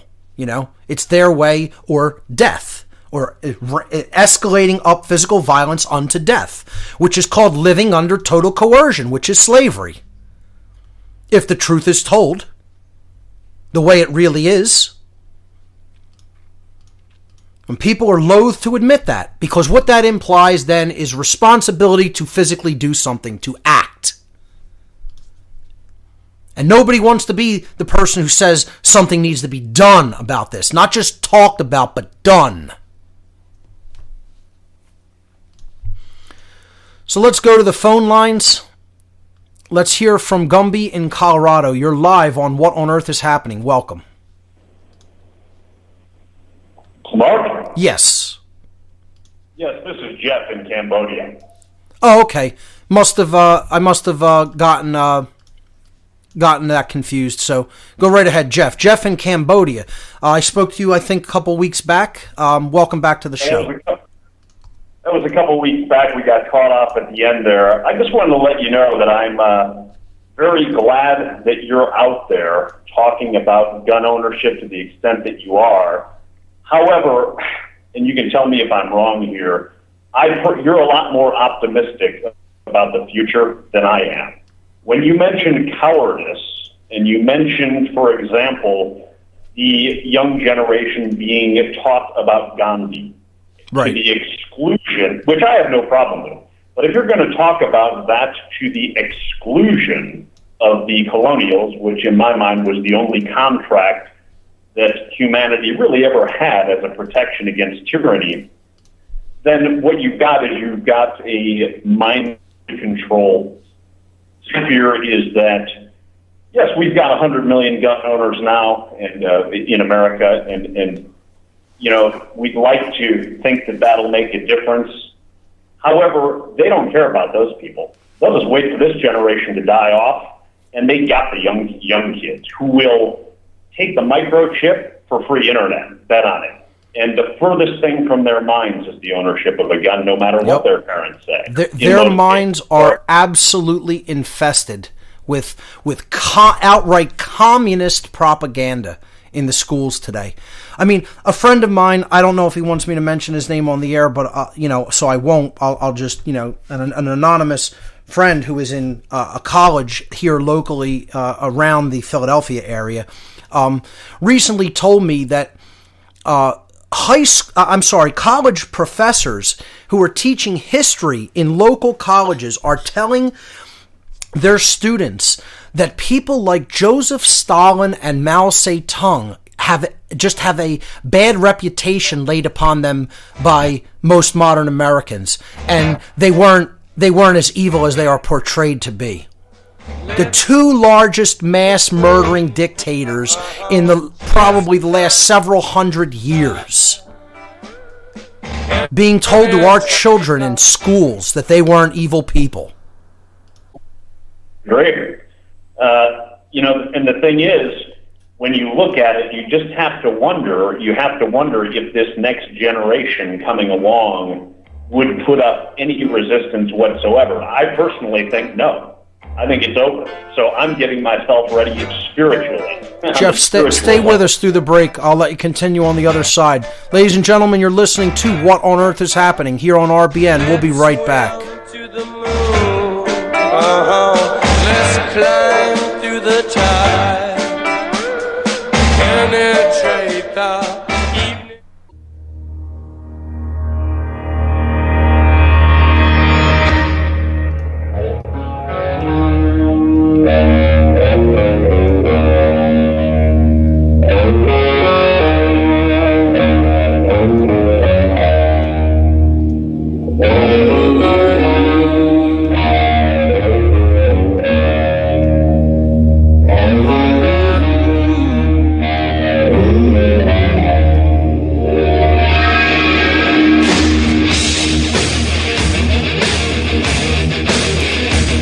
Welcome back, everyone. You're listening to What on Earth is Happening here on Republic Broadcasting. I'm your host, Mark Passio. My website, whatonearthishappening.com. We're taking your calls for the duration of the show this evening. The call-in number to join us toll-free, 800-313-9443. We were talking to Jeff in Cambodia, and he was alluding to the fact that he believes that the minds of the youth are so taken by the indoctrination system of public schooling that it's going to be very, very difficult to get enough of their minds freedom-oriented enough to really wage this ideological war, let alone a physical one, because so many of them are put off and told that guns are somehow a bad thing, don't get involved in that, don't understand self-defense or real freedom. And I, came back with that a friend of mine told me recently that in college classes in history, children, the classes are being taught that Joseph Stalin and Mao Zedong were just well-intentioned people that were just misunderstood and just didn't get the things that they wanted to accomplish through in the right way, and they just get a bad rap by modern Americans. Two of the biggest mass murderers who starved out and executed more people than any other totalitarian regimes.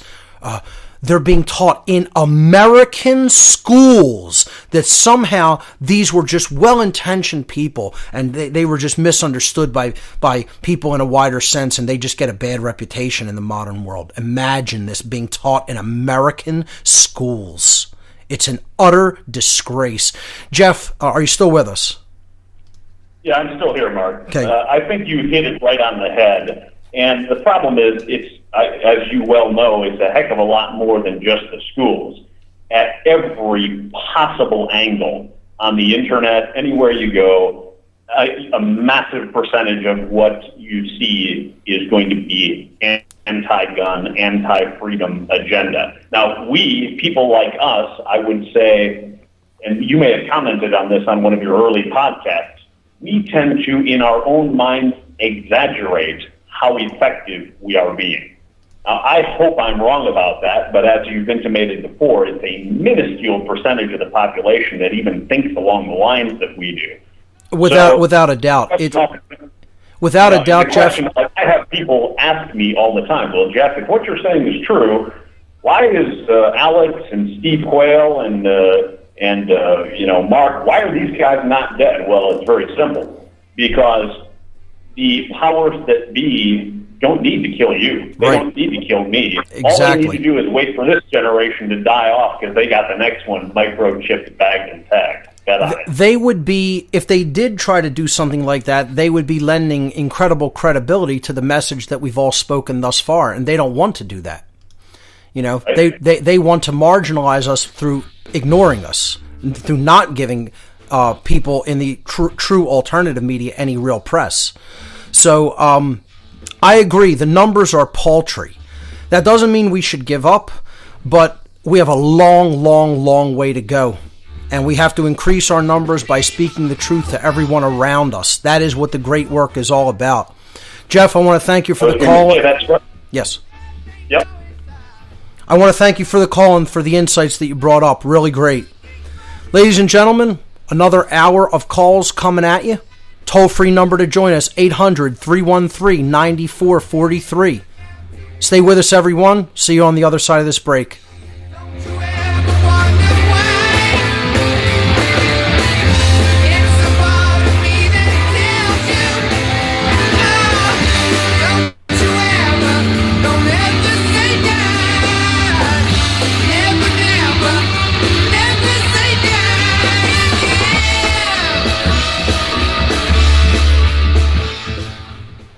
Freedom, man. That's what it's all about.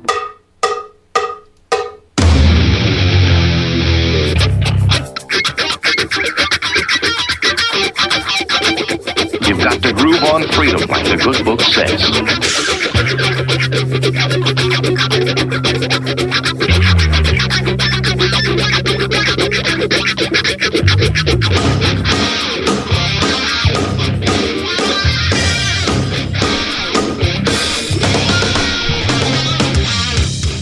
Welcome back, everyone. You're listening to What on Earth is Happening here on RBN. I'm your host, Mark Passio. My website, whatonearthishappening.com. Mind control, natural law, the occult. Looks like we're having a problem with the ducking on the intro music. What on Earth is Happening will endeavor to shine light upon the darkness of our world and to offer empowering solutions to the problems we face as humanity approaches its critical moment of choice. And now, here is your host, Mark Passio.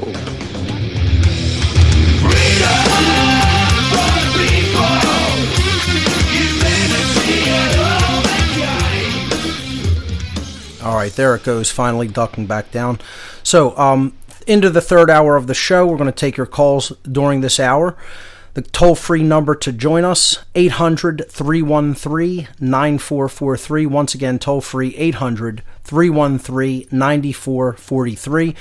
I'd like to hear people call in to talk about gun rights ownership. Gun ownership rights. I'd like to hear them talk about self-defense.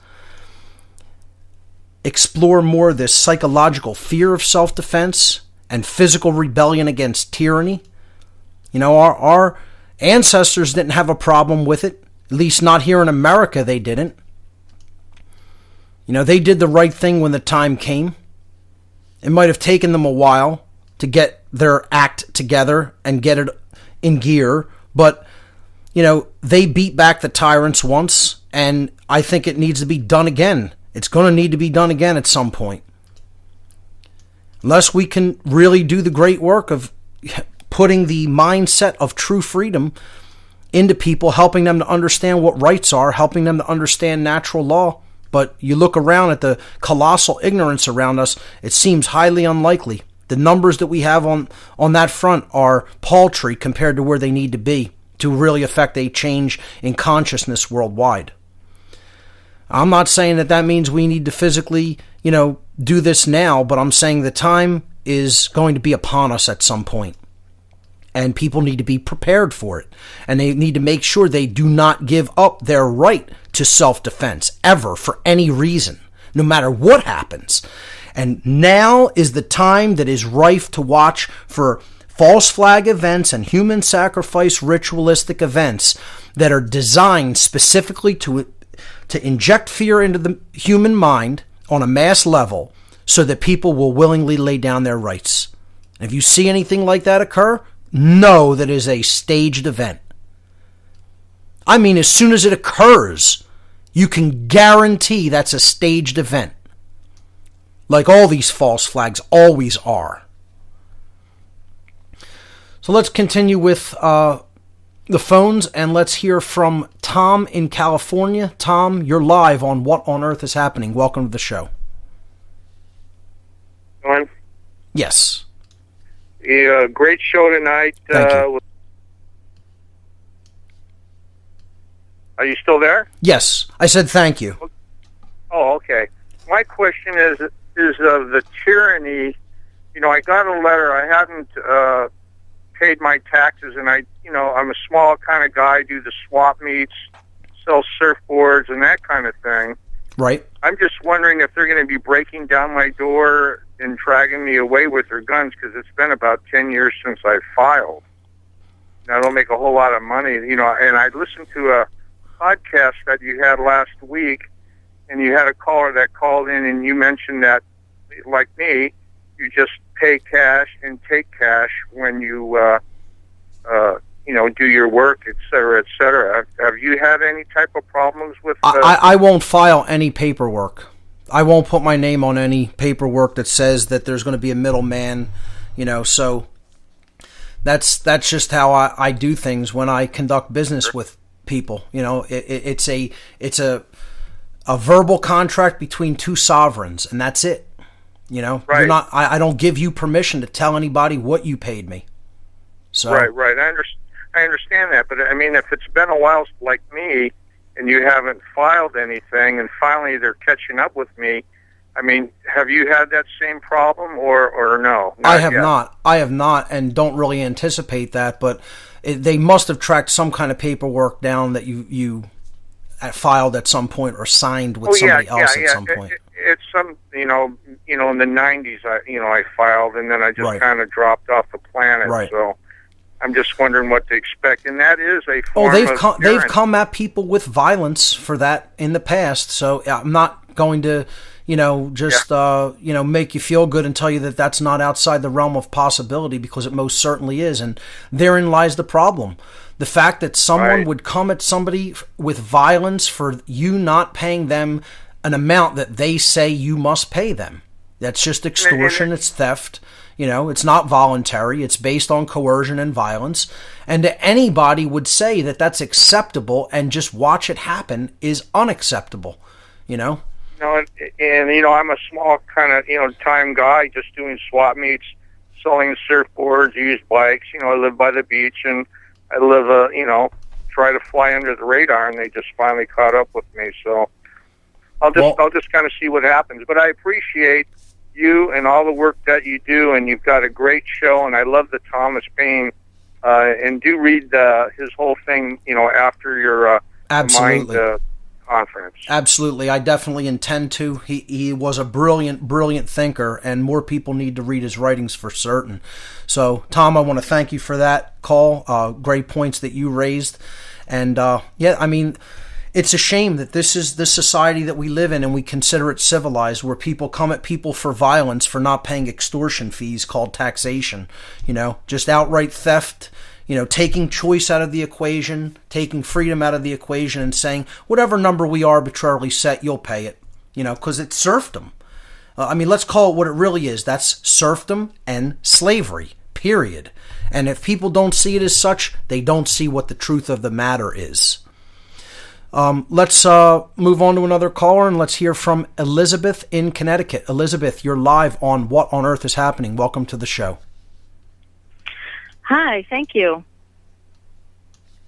I wanted to thank you very much for the video you posted. I learned a lot on the one on the real meaning of the Second Amendment. I learned a lot. I've been pretty indifferent to gun ownership, I guess, all my life. I know usually most people have one extreme opinion or the other. Right. And it's been a catalyst for me to sign up, to get classes. And great. I think what I'd also like to learn is, other methods of self-defense. Sure. I think that's very valuable as well. Martial arts, hand-to-hand combat, things like that. You can't go wrong with that kind of knowledge, at your disposal. So it's also, something that will keep you in good shape, and it'll keep your mind in good shape as well. So I think it's definitely a valuable pursuit to get involved in other areas of self-defense as well. Yeah, absolutely. I think my problem has been actually finding some ways to do it. I know the gun classes out here are booked up for another couple months. I can't even sign up for that. It's actually more popular than people would expect. Like you said, they're packed full, and it's almost like a waiting list where you're at. A lot of people are taking interest. It's a good, encouraging sign, actually, and they can also be expensive. That's why, in local groups that I work in, I volunteered if anybody is just not familiar with firearms at all and just uncomfortable and, just wants basic instruction. I would say I'm no, super expert by any stretch of the imagination, but, I have a decent amount of knowledge on some basic platforms, and, would always be willing to help people out that, are liberty-minded. And I've put that offer out there to many people, locally at least. But you just got to really get involved with people that are of the same mindset, who you can trust after being around them for a while, and just go to a range with them. Make it like a fun thing to do amongst people that you hang out with. That's really what's going to bring some camaraderie amongst people who really care about the right of self-defense and the right to keep and bear arms. I think it's just, we need more community when it comes to this whole dynamic. Instead of people being atomized and on their own with it, get together and, make it a social event. I think it'll definitely bring more value to the entire endeavor. Yeah, thanks for that suggestion. I'm having a hard time kind of getting started. I didn't grow up with guns. I don't really have a network of people that Sure. Use them. My daughter's boyfriend does, but with his schedule, I don't know if that's something I could ever get in contact with him about. But I like that approach of finding people like that. Sure. The same is true for me. My family didn't stress any kind of gun ownership rights, or I didn't have a background in that. I was in the Scouts when I was very young, and shot basic rifles there. But beyond that, I picked this up recently. Financial difficulty is also a big struggle when it comes to this, because it can be very, very expensive. So that's another thing that people have to take into consideration. You have to start according to your means right now, and starting is the most difficult part of it. But again, my basic suggestion would be just get in touch with some people who have already begun that endeavor. Ask for help from people that you think that who are reliable and responsible, of course, and I guarantee they'd be all too happy to help you out and get started. Yeah, and I understand laws can differ from state to state, and Yes. I hear that there's some laws proposed on ammunition, banning ammunition. I don't know. That's obviously another motivating factor. The fact that they're talking about banning body armor, limiting ammunition. Yep. I don't know anything about this. I'm just learning, but It's just right amazing. there, It's just amazing how many end runs they're trying to do against the Second Amendment that, basically states the right to keep and bear arms shall not be infringed, period. I mean, there's nothing after that. That means you cannot stop somebody from maintaining or carrying protective weaponry. The end. All laws that are regarding that are invalid in every state. And no one seems to understand that. As soon as a lawmaker tries to pass a law that says you may not have this defensive weapon of any kind, it's invalid immediately on its face. And that's what we need to get across to American citizens and people throughout the rest of the world too. This is an inherent human right, period. Man cannot take that away from humanity, period. It didn't come from man. That's part of the whole root of the problem, is people don't understand rights or where they come from. That's the main crux philosophically of the problem that we face. Right. Yeah. Thank you so much for enlightening me on that deeper understanding. I never hearing about some of these laws, these proposals going on always bothered me, even not being a gun owner. Right. And hearing that going on was just, to me, a little that's just fishy right there. Right. And that really just got me right there. And I just want to thank you again, for that video, that deeper understanding. And I realize it's going to be a constant fight for my freedom, and that's the way it is. That's right. That's it. Elizabeth, I want to thank you for those sentiments, and I think you're really on the right side philosophically, and I'm glad that you got a lot of value out of the Second Amendment presentation. So thank you so much for the call. Thank you. You got it. Great. Let's hear from Tom in Toronto. Tom, you're live on What on Earth is Happening. Welcome. Hey, Mark. I was just thinking about what you said earlier, about the elites, and you cut them down and then another one replaces them. I was thinking about the symbolism with the Hydra in mythology. Yes. With Hercules, he cuts off the heads of the Hydra and they grow back, right? Right. Yeah. Yeah. Anyways, it's very symbolic of that dynamic for sure. That does, kind of bring to mind that there's a lot of people that just want to step right into that role. They are of that mindset. They have conditioned us with that mindset socially. And, I tell people, just go out on the street and talk to some people and say, hey, would you trade places with some of the richest, most callous people in America? If you could get to the level of, the financial level that they enjoy, and they would do it in a heartbeat. I don't want any of their money. I want to be free and left alone. The end. That's it. You really want to know what I want? That's it. It's like in the first article today, the guy was saying, I don't carry a gun because I'm in fear. I carry a gun because it allows me to remain unafraid, because I know I have the ability, the responsibility to deal with whatever problem may come my way when it comes to physical violence or coercion. And it allows me to enjoy the number one inherent human right, which is the right to be left alone. I agree. Somebody told me once, like, if we all owned guns, it would be chaos. I'm like, it would be the exact opposite. Wow. Because, that's big brainwashing right there. Yeah. Why does chaos break out now? Because most people can't defend themselves.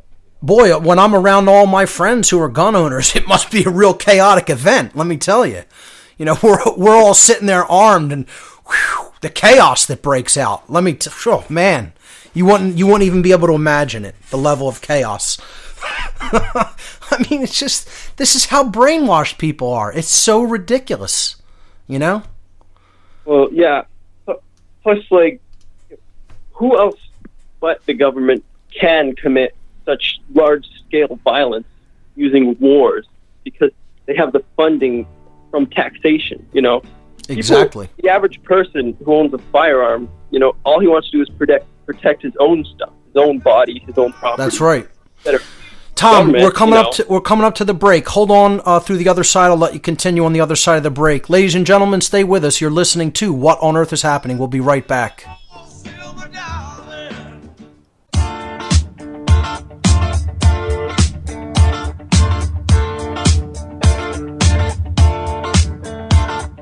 We don't need no education.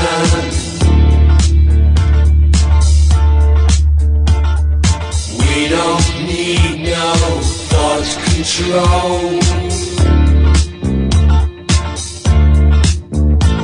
No dark sarcasm in the classroom.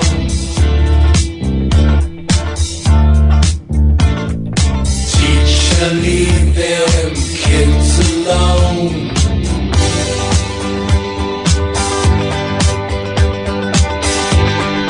Hey! Teacher, leave them kids alone.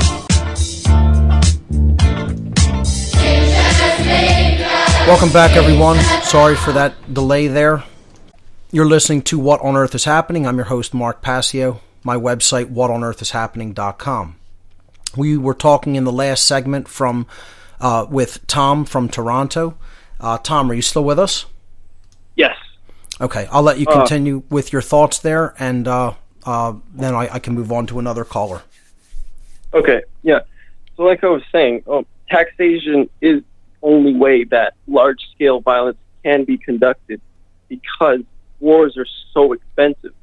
So really, a government or some entity that takes from others is the only one that can continue a war for the mass amount of resource expended in the process. Without a doubt. I mean, imagine how much of all of that confiscated money is going to just control in whatever way they see fit to do it. And then they can print money as well. They can print as much money as they want and use it for control purposes. We're funding our own enslavement, which is why people have to say no and stop doing it. Just stop contributing to what these psychopaths want people to do. I just won't do it. It's most people just don't have the courage to just live a life like that.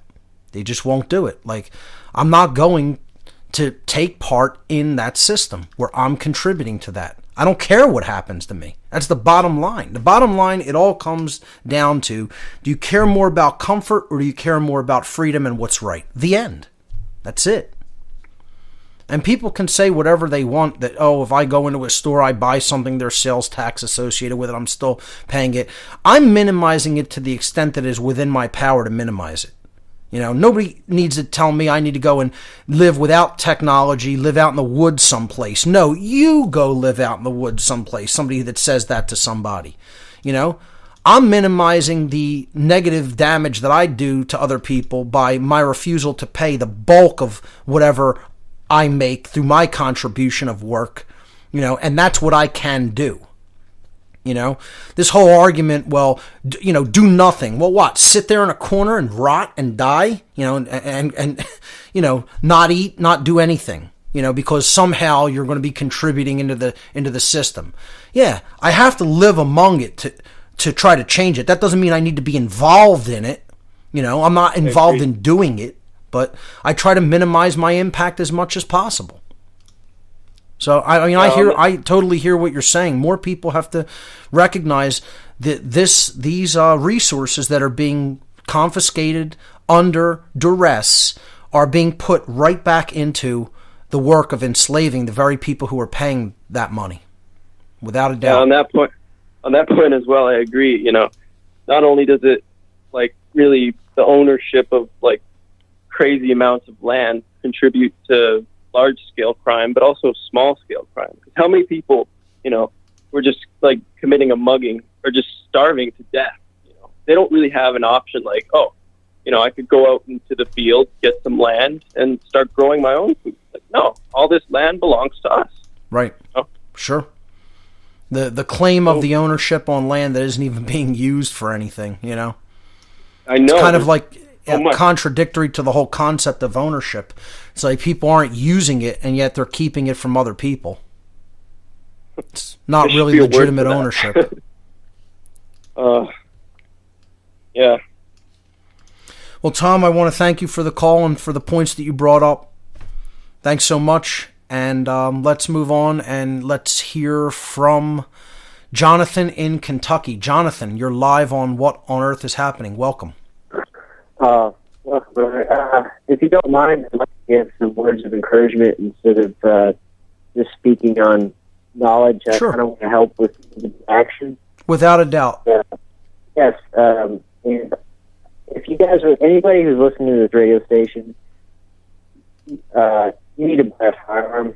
And I'm not saying this to be invoking any type of fear.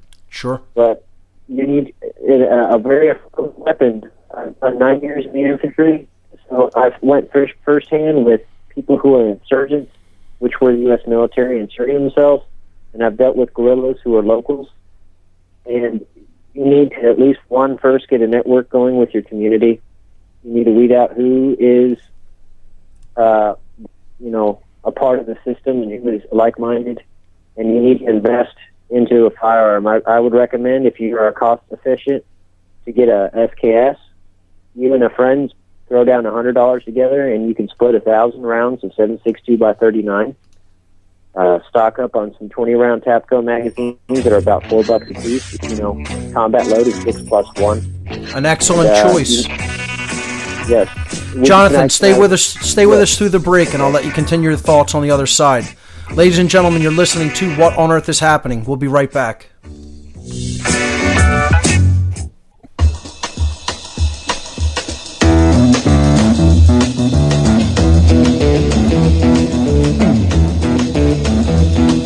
The day destroys the night, night divides the day. Try to run, try to hide, break on through to the other side, break on through to the other side, break on through to the other side, yeah. Welcome back, everyone. You're listening to What on Earth is Happening here on RBN. I'm your host, Mark Passio. My website, whatonearthishappening.com. Taking your calls through the rest of the show. Toll-free number to join us, 800-313-9443. We were talking to Jonathan in Kentucky.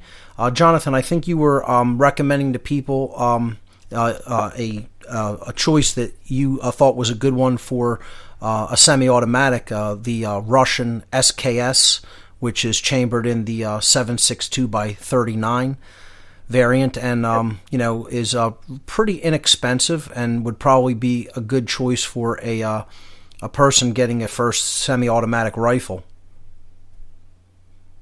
Jonathan, are you still? Yes. Yeah, there you go. Yes, and I would recommend. They'll have different names on them. Norinco, that's usually Chinese, but they're all formatted pretty much the same. You need to get something to hold magazines. For an infantryman, combat load is 6 + 1 or 7 mags, but you can downgrade depending on weight. You want something to hold magazines, which are the device that holds your bullets. Right. And you want a pouch to hold your empties, and you want to have something with water. And you want to go out with your friends and wear it all day and practice shooting with it. And you want to learn muzzle control and trigger safety. So you want to sweep your buddies when you're practicing, and you want to keep your finger off the trigger until you're ready to shoot. There you go. Now ladies and gentlemen, do you know what Jonathan from Kentucky just described there? He described a well-regulated militia. Continue.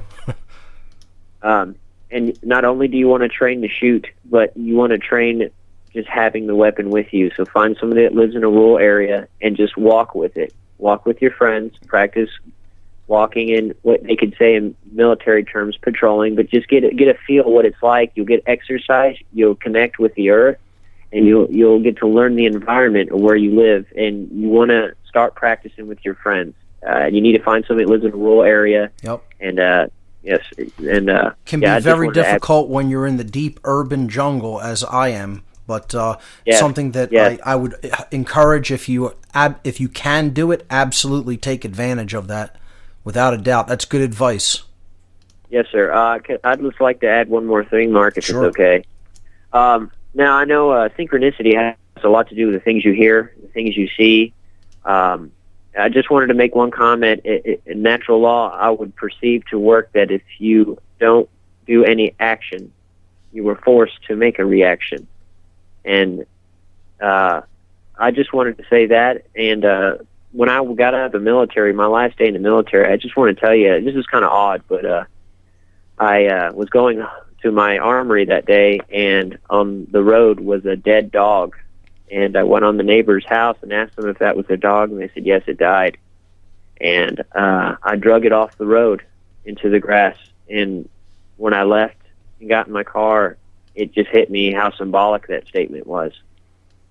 Wow. I don't know if that connects with you at all, but I just thought it was very symbolic for it being my last day, and I drug a dead dog off the road. Amazing. So. I mean, like synchronicity and symbolic events like that. That if you're conscious enough to pick up on them, they can have a profound impact on your consciousness. And yes, yeah. I mean, it makes sense to me. So, and I think, and I just want to tell people the reason why I say to go outside is not so much the freedom of using your firearms, is that you really need to connect with this planet. And I know that sounds hippie, but the only way you're really going to know what you have is if you start connecting. Exactly. That's all I got, Mark. Absolutely. Jonathan, thanks so much for the call. Thank you. Good advice there. That's what we do need to do. We need to prepare, not put all our eggs in that basket, put them into right action, into teaching people, learning for ourselves and changing our own minds, and then helping others to change theirs. But, there has to be that preparedness mindset there as well. And the advice to connect with nature and know your surroundings is also very sound. So great call there. Let's hear from Josh in California. Josh, you're live on What on Earth is Happening. Welcome. Hey, Mark, can you hear me? Yes, I can.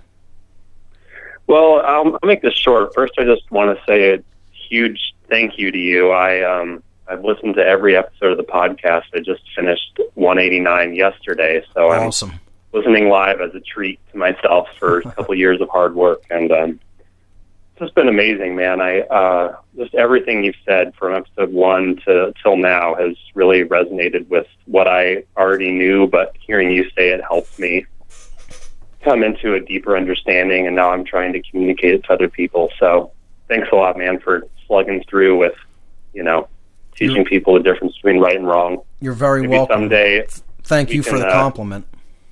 Yeah, absolutely. Maybe someday we can get out of kindergarten and start, dealing with the graduate level material that we deserve to think about. But anyway, just on the note of guns, I wanted to tell you that I grew up in a very typical American liberal kind of household, and grew up in California, and I'm doing the hard work of admitting that I was wrong, which I think is the most important thing people can do, and realizing how conditioned I am to, or have been anyway, to, not even consider owning a gun and thinking it's negative and everything. And I'm actually actively researching different kinds of firearms and getting ready to make my first purchase, and it is largely thanks to you. So I just wanted you to know that this is not falling on deaf ears, and there will be 100,000,001 gun owners in America pretty soon here. That's fantastic. And, trying to talk about this with people, because even though I'm still getting used to the idea of personally owning a gun, it clicked with me really quick that, obviously gun control is just centralizing of gun ownership by the state, and it's immoral and everything. And now I'm trying to talk about this with people, and I'm just... Especially the state that you are in, unfortunately, Josh. I mean, California is the worst offender, probably next to New Jersey. I was eyeing your AK and looking at Larkin Rose's AR-15 and thinking, well, I'd love to follow suit, but apparently that's not currently an option because the people just love their slavery over here, man. It's very rough. The two worst states, I would say, are California and New Jersey, but New York and Connecticut seem to be trying to catch up. Massachusetts as well, and even Maryland. I mean, there's some really egregious transgressions against the Second Amendment going on in many states. At the same time, there's some good, positive reinforcements of the Second Amendment and gun, ownership rights going on in many states. I think 8 states in America have passed legislation firmly solidifying the right to keep and bear arms in their state legislatures. So there's some positive things going on that front as well. I think people need to put a lot more pressure just in general on bringing up the discussion of the inherent nature of the right to keep and carry defensive weaponry. I mean, I think there's a state, or at least some municipalities, that are trying to do away with concealed carry permits because they just say, carrying a defensive weapon is a human right, period. It's not something that can be permitted or, decided on whether to allow somebody to do that, and I'm totally in agreement with that. I don't think we should have concealed carry permits, getting permission from the state to engage in a right. I mean, what is that?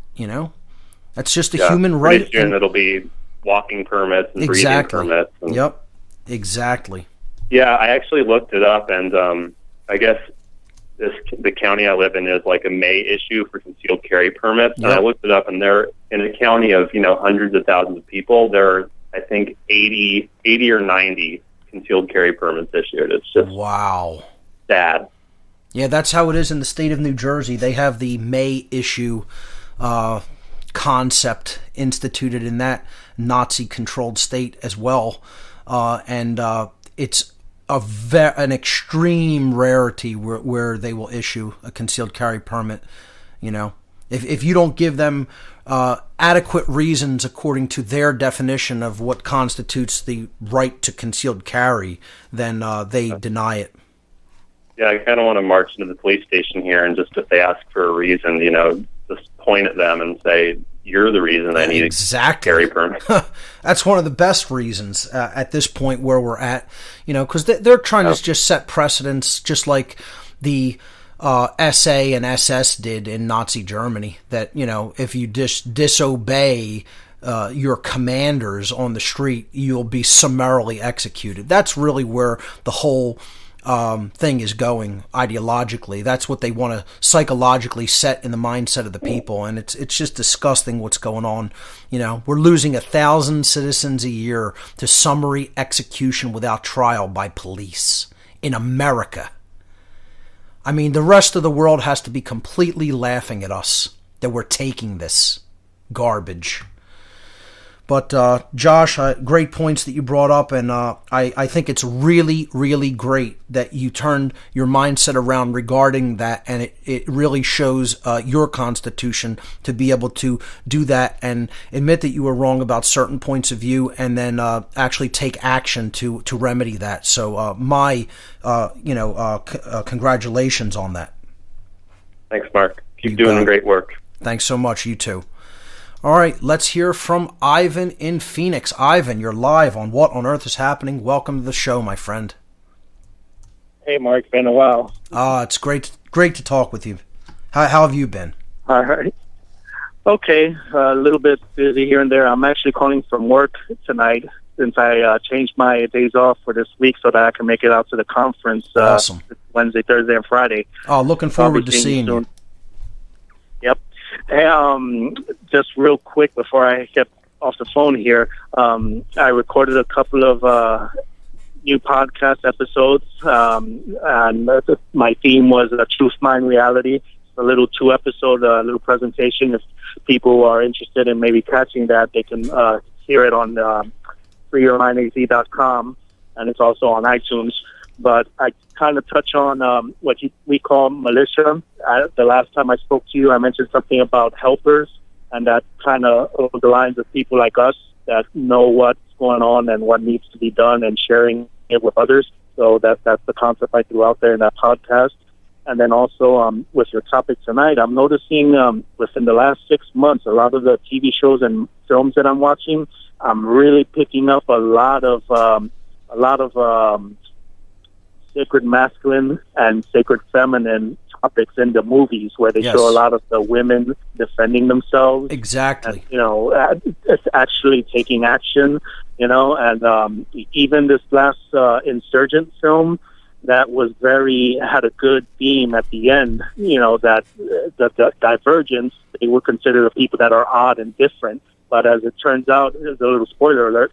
As it turns out, at the end of this movie, the people that are divergent or different were the ones that were part of an experiment to see if humanity can still generate creative, original people. And then all the other factions that were, believers in government, believers in religion, believers in science, they were the part of the problem. Lack of originality, lack of creativity. So, that was pretty good in this movie, showing that. I've heard really great things about the allegorical content of this film as well. I haven't checked it out yet, but I definitely intend to.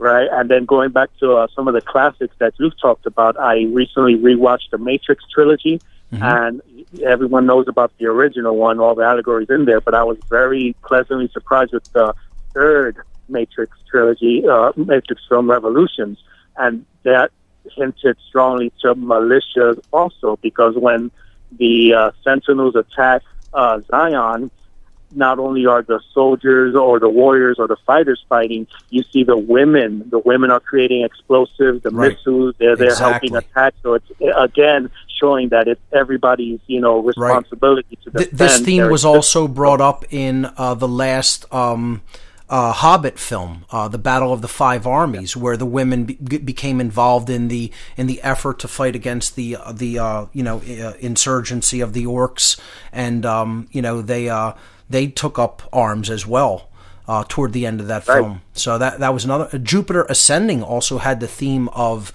the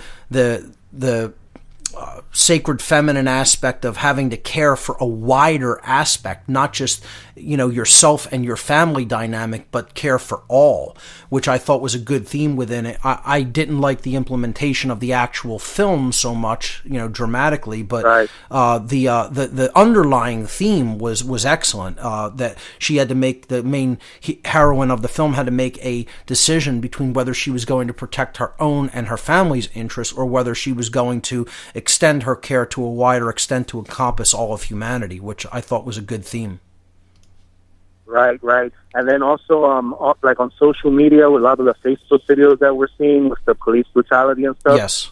Just recently, I saw one yesterday or the day before where there was a high-speed chase going on, and the car that was being chased crashed into a couple of other civilian, cars that were parked there, and two individuals came out of one, the vehicle that was struck, and they pulled the guy out of the car that struck them and, held him down until, unfortunately the cult members came to arrest him. But that also showed, regular people taking responsibility and, not just standing there with their camera phones and waiting for somebody else. They sprung into action and did something. And if that can be done with, a guy that rams into them, I'm hoping that people can step it up, into more important situations, like when police are killing other people, instead of recording it, to jump in and actually start stopping that. Absolutely. And that's pretty much all I got for today. I got to start heading back to work, but I'll be seeing you this weekend, and that's about it. Absolutely, Ivan. Always a pleasure to hear from you, and I'll see you at the Free Your Mind 3 conference this coming weekend. All right, take care, Mark. You got it.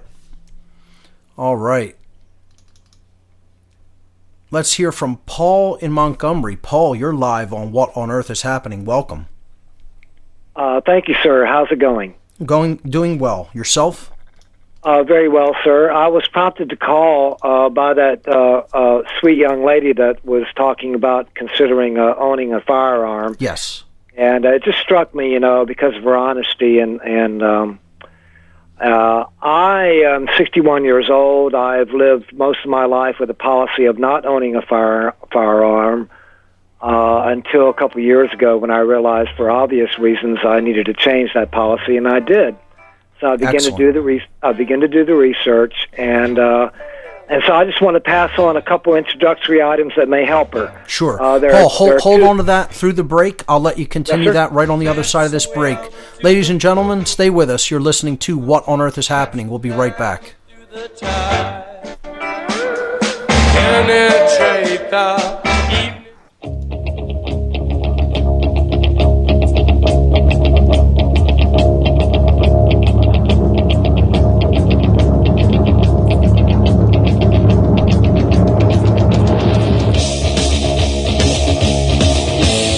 Welcome back, everyone. Last segment for this edition of What on Earth is Happening. We were talking to Paul.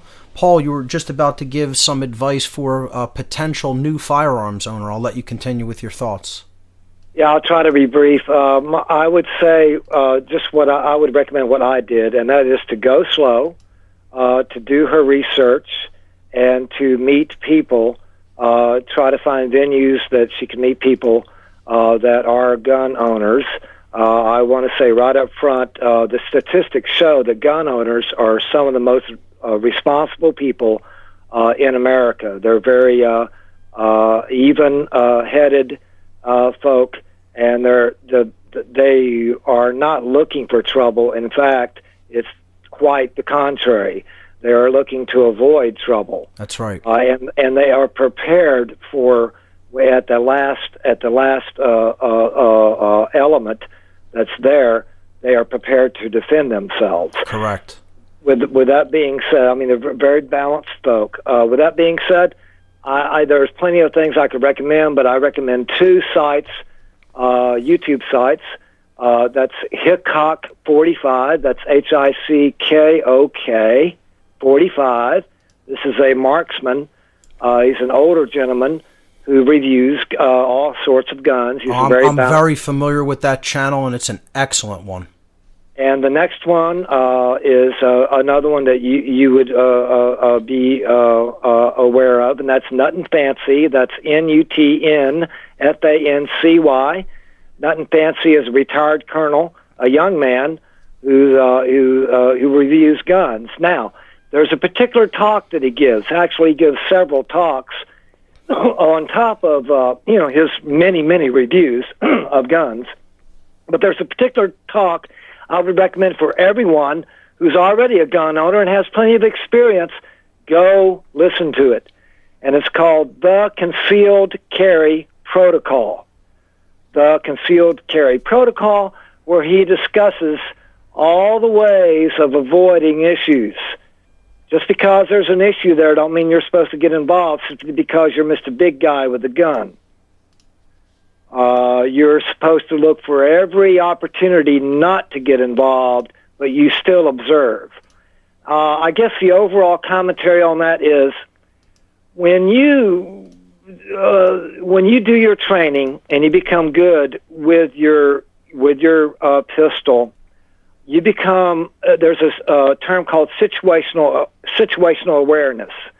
I now, when I walk into a convenience store, when I pull into a parking lot of a Best Buy or wherever I go, I'm aware more now than I have ever have been of my surroundings. It's not like I'm suspicious. So I'm very casually looking at what's going on around me. Whereas before, I would just blindly enter into situations and not even think. Right. Now I am very aware, and In fact, when I got my concealed carry license after I bought my pistol, all the way home, I had a profound peace. It's not like you would think it would be the opposite, but actually I had this profound peace, and my awareness around me expanded dramatically. And expanded awareness carries with it even more responsibility. Becoming a gun owner actually makes you a more responsible human being. That's Amen. What this is all ultimately about. Paul, phenomenal call to end the show on. That's all the time we have for this edition of What on Earth is Happening, folks. Remember, there are only 2 mistakes you can ever make on the path to truth: not starting and not going all the way.